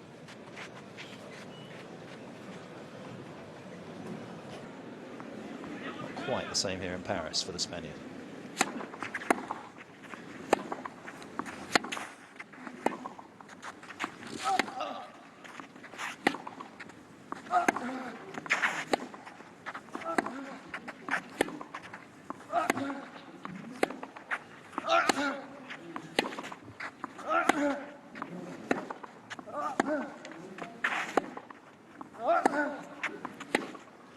That's the game plan right now if you're out there, isn't it, Jim, against Federer? If you're Novak. Just solid hitting from the serve there. Not taking too much risk, but he's playing such good defense. He doesn't need to take excessive risk right now. He's neutralizing Federer in these baseline rallies. 15. We talked in the Ferrer-Nadal match about how Ferrer had to play borderline reckless tennis just to stand a chance. And it's not that desperate for Federer, but he needs to be, if 7 is his normal aggression in general, he needs to be closer to 9 in this match, out of respect for what Djokovic can do defensively. And Djokovic running side to side after that double fault, sensing this may be his moment. 15-30.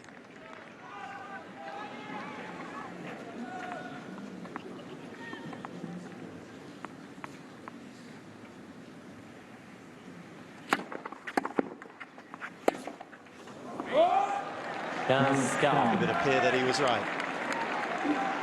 Another loose backhand. And more chances to break.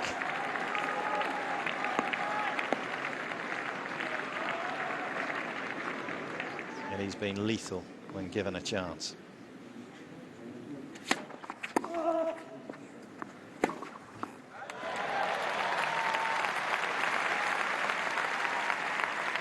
Well, he gets handcuffed on this body serve. Almost knocked Djokovic over.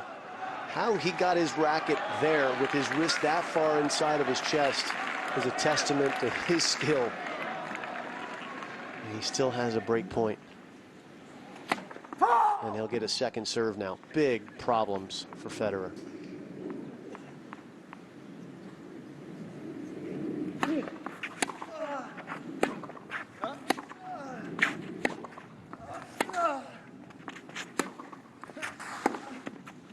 Well, great offense from Federer. 41.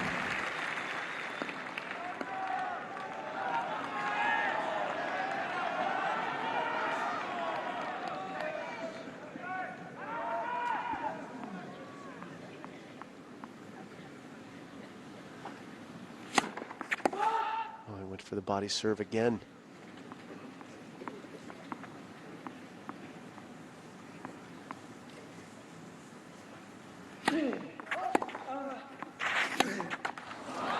Avantage Djokovic.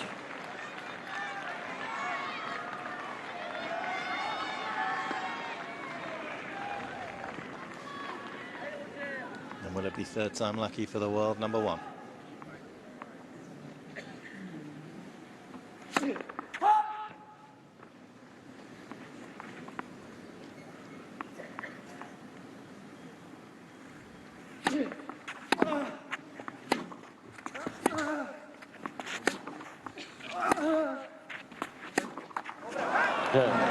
Djokovic.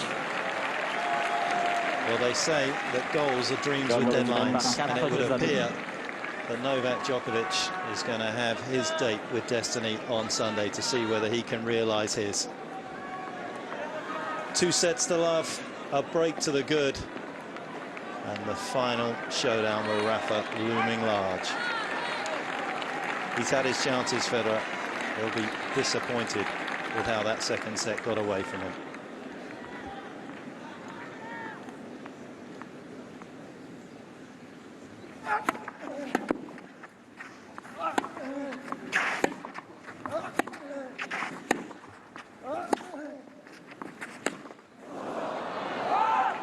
Zero.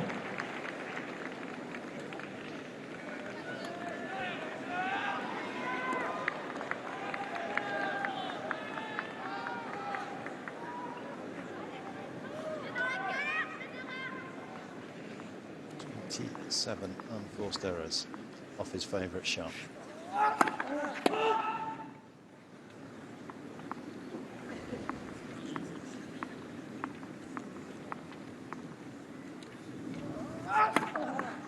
On 0. And how the tables have turned from the start of the match, where he jumped around a Djokovic second serve, cracked a forehand, and life and the future were looking good for Roger Federer. It's looking pretty bleak right now.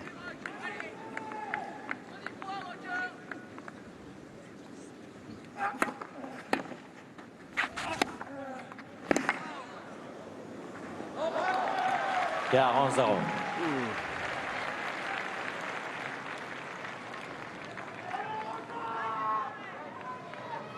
This will be a key shot come Sunday if that's where Djokovic ends up. He's going to need that big, blinding backhand cross court to neutralize the Nadal forehand. He's been hitting it pretty nicely today.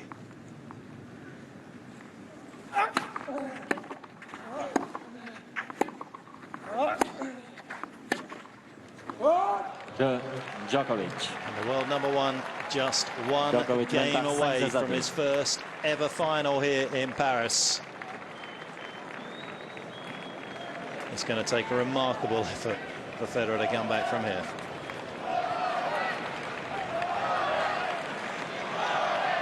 That kind of summed up what Novak was about. He was an incredibly gifted player. You just wonder whether he was going to be able to put the work in to topple the domination at the top of the game by Rafa and Roger, but boy, hasn't he proved just how tough he is. He's the best in the world, and he's proved it again today. He's had to face adversity, and it looks like he's coming out on top.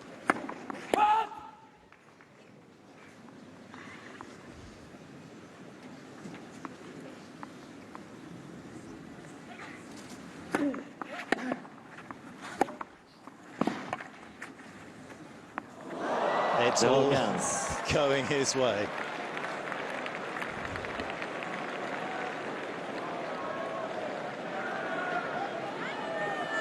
You feel as though the obituaries are going to be written for Federer's career after this one? They shouldn't be. They shouldn't be. No, they shouldn't be, but sure. Writers have to write something. But I would firmly disagree with them. Another semifinal. I think he has at least one more in him. Maybe just one more.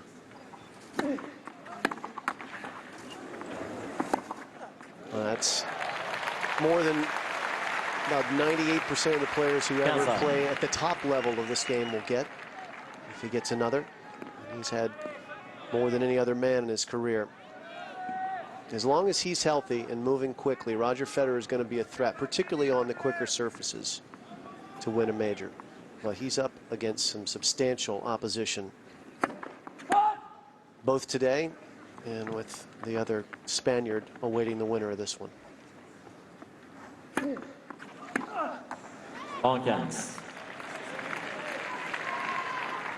I'm heartened to hear him look down the road and say, you know, I may just try and make it to Rio in 4 years' time, the Olympic Games.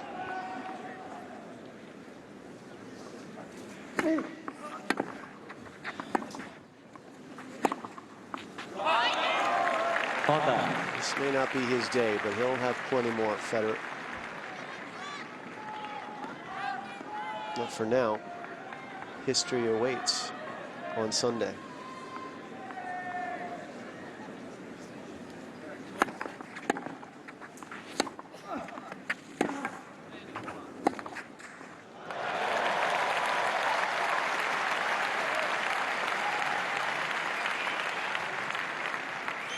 But we're trying to delay the inevitable.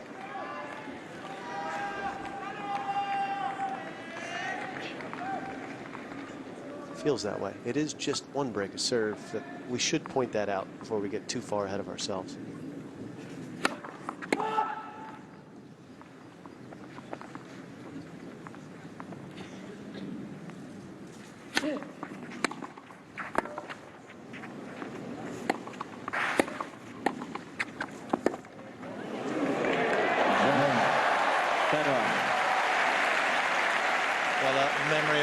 Capable of doing on this court. Djokovic mène 5-3. But the time has arrived. He is going to have to produce something special, you feel here.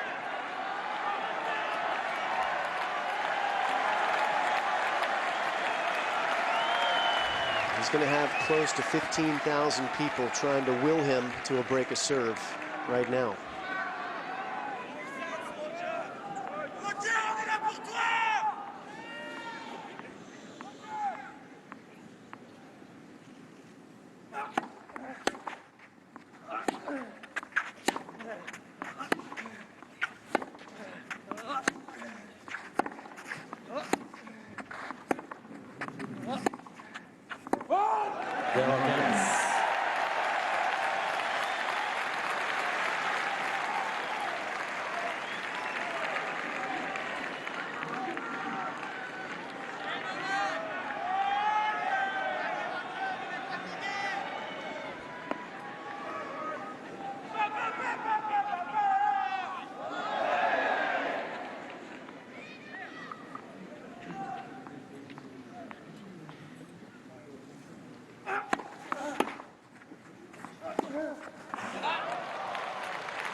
He's had a chance today as well to let the occasion get to him, hasn't he? This date with history, as we keep talking about, the opportunity to join his name along with the likes of Don Budge and Rod Laver. He's shown a lot of mental fortitude out here.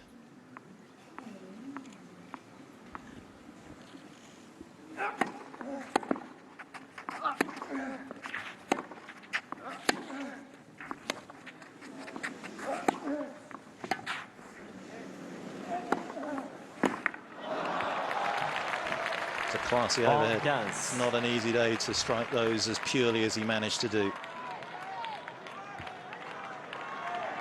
Now, in Djokovic's recent memory is his ability to dig out of deep danger against Jo-Wilfried Tsonga. 4 match points down. He played fearlessly in that moment. This must feel like a cakewalk compared to that.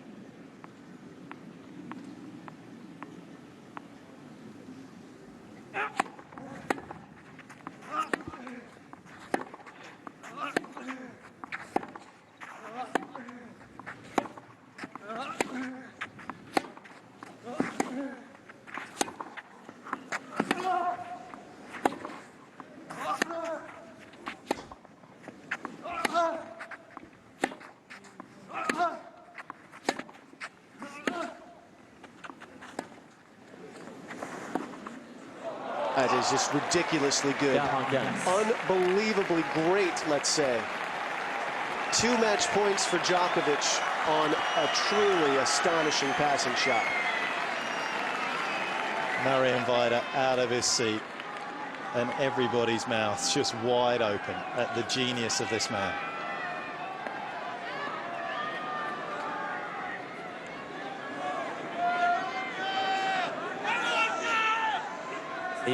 It's been a fairly swift dismissal of Federer in the end.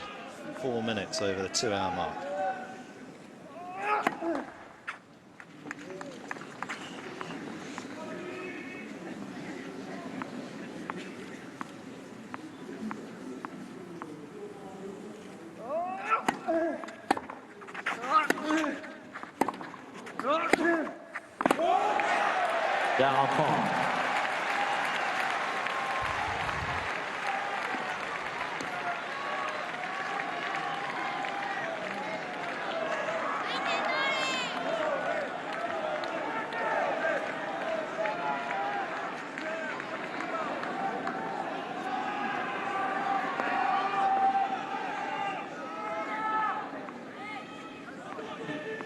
Group play.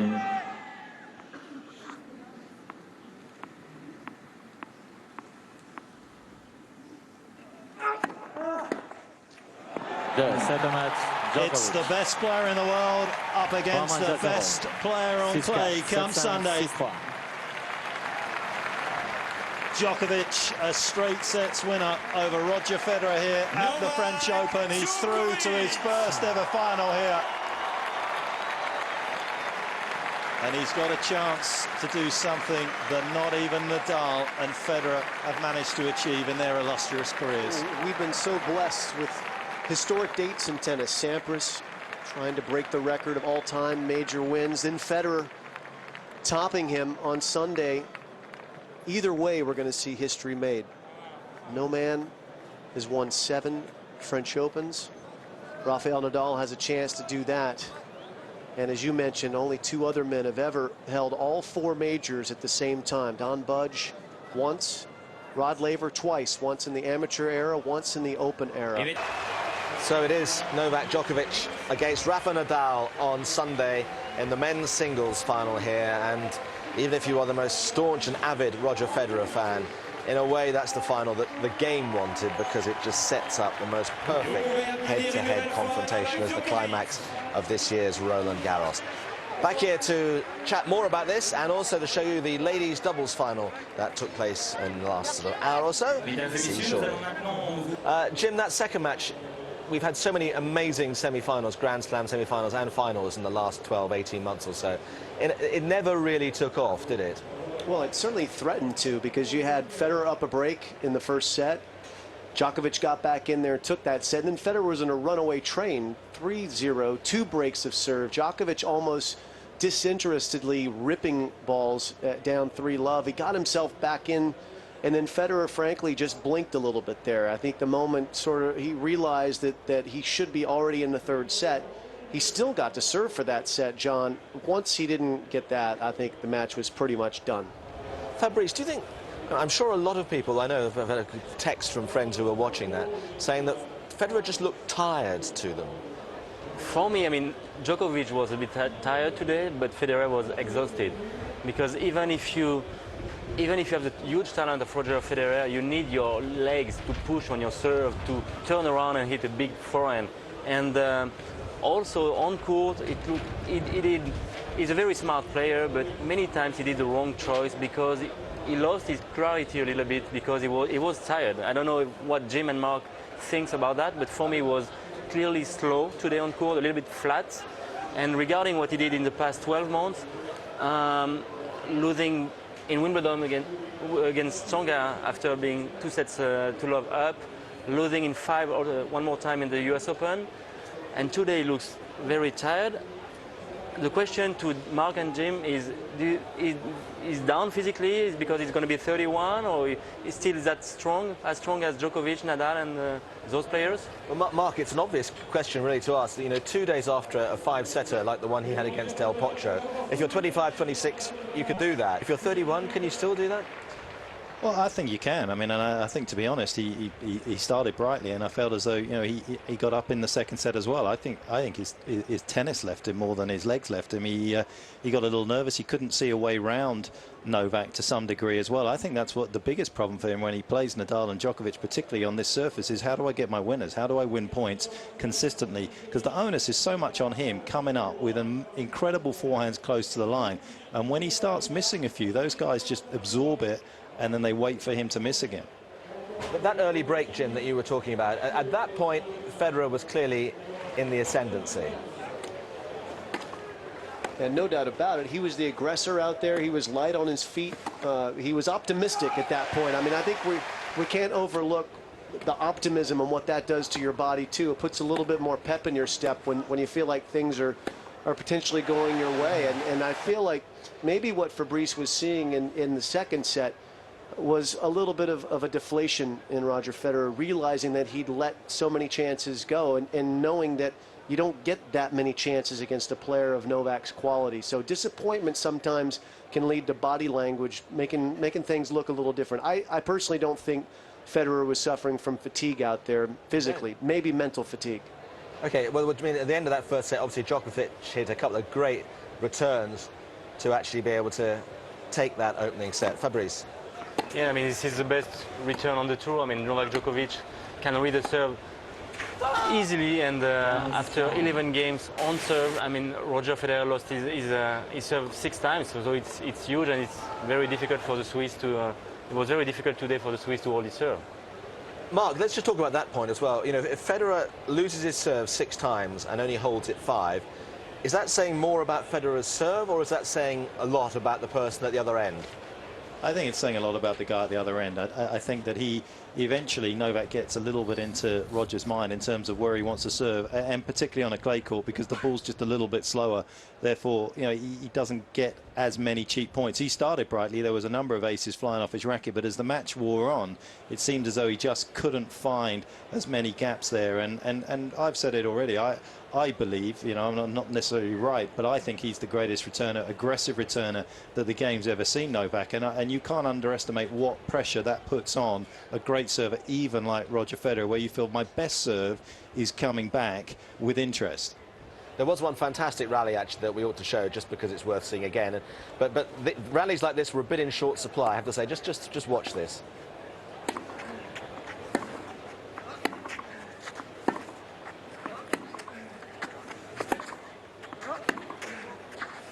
Remember, Federer had about 3 or 4 shots in this rally that would be winners against just about anybody else. And Djokovic just stretches out, uses his elasticity, and somehow stays in the point.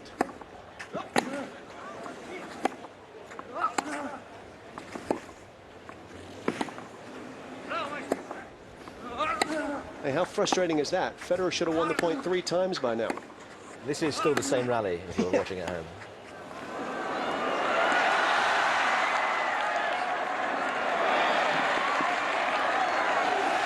Fantastic.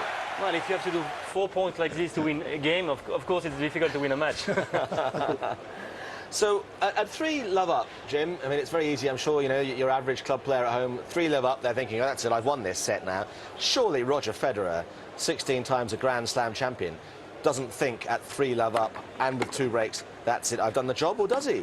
Well, I think with 2 breaks he does. If it's just 1 break of serve, I don't think so. But listen, I used to feel that when I played against players from Europe, particularly in this region, Goran Ivanisevic, he was very dangerous when I was up on him in a grand way, because he would slash at the ball, play exceptionally aggressively, very low percentage tennis, and it would go one of 2 ways. He would either make a ton of errors or he would actually break my serve. And Djokovic has a little bit of that in him. He goes big and borderline reckless when he gets down in those situations. He's dangerous in that scenario, and Federer was an unfortunate victim to some great shots from Novak, but certainly you wouldn't say that that was the type of percentage tennis that led him to win the match. That was a little blip of exceptional aggression by the Serb. And the Federer error count, Mark, and Jim was making a great point that he was in deficit compared to outright winners compared to unforced errors, and obviously the number of those increased as the game went on. Yeah, it's just it's a big test, isn't it? It's a test of his game out here on the clay. It's the ultimate test in many ways. He's only won one of these titles, partly obviously because of Rafa, but clearly you've got to hit a lot of great shots, and against somebody like Novak, they've got to be perfect. And when he plays perfect tennis, he's capable of beating him out here. But to do it over 5 sets in these sort of conditions as well, with a little bit of wind, is extremely tough. But you know what? He's going to play his game, and that's the thing. He's going to keep coming at you. He's not going to sit back, because the moment he sat back, Novak would take control of it. That's right. And Jim, before the match, we were talking about all the great history moments beckoning for Novak and for Rafa. But Roger wants the #1 ranking back again, doesn't he? To become to use the winning most, or the weakest, or the weakest most, if you know what I mean. Anyway, the most weeks at number 1. The most weeks #1. Yeah. But there must be an American verb that you've invented to describe that somewhere along the line. Sure, but inappropriately, of course. But given the fact that he obviously hasn't made a final here, the next few weeks he hasn't got that many points to actually make up on. But can you ever see Roger Federer being the #1 player in the world again? Well, I think he can be the #1 by ranking, because he has this gap where Nadal and Djokovic, after the U.S. Open last year, they just vanished. So for about 3 months, they didn't play well, if at all. And Federer took full advantage of that, to his credit. He won the Masters. They were both there, and he went undefeated there. So he can actually get to #1 without winning a major. That's a little bit of a discrepancy, a little bit of a bubble there. But there's one guy sitting up in Beverly Hills, California right now with his feet on the couch who's very satisfied that Novak Djokovic took Roger down. Yeah. And that would be Pete Sampras, who is guarding with his life, if he could, the kind of last record that he has, which is the all-time record of most weeks at #1. He's got 2 weeks. He's 2 weeks clear of Federer, but I think, and Mark thinks this as well, we think that Federer will get him this summer, assuming that he has a high standard, because he has an opportunity to work within the system. I mean, Sharapova's going to #1 whether she wins tomorrow or not, and she hasn't won a major, so it's possible to exploit the system if you're consistent. Okay, last point before we move on to talk about the final and Djokovic, about Federer. On the final point, you said people will write Federer's obituary, but it will be premature. But there will be, you know, it's the job of writers to be provocative and to be opinionated. And I'm sure a lot of people, not the tennis writers, but I'm sure a lot of the general sports reporters who have columns to write and things, they'll be saying, well, what can I write about this week?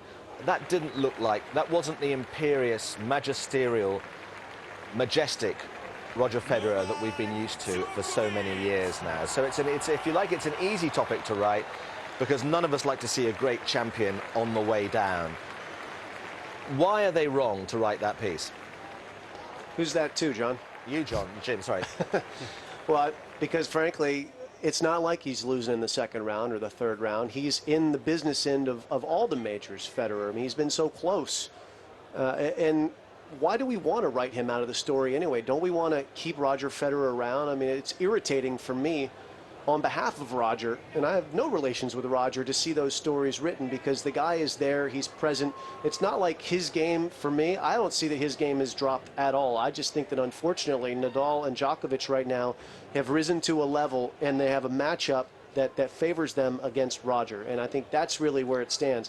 If those guys weren't there, then you would have Murray and you would have Federer, and Federer would be doing pretty well in that matchup. I mean, he does pretty well in that matchup. Not that Andy doesn't beat him, but Andy doesn't dominate him the way that these guys have in recent years. So let's not write him off. Let's enjoy Roger Federer while we still can, because eventually time will catch him. I mean, eventually I think he's got another, realistically, 2 years before he does start to lose a little foot speed, and that will be fatal against these players.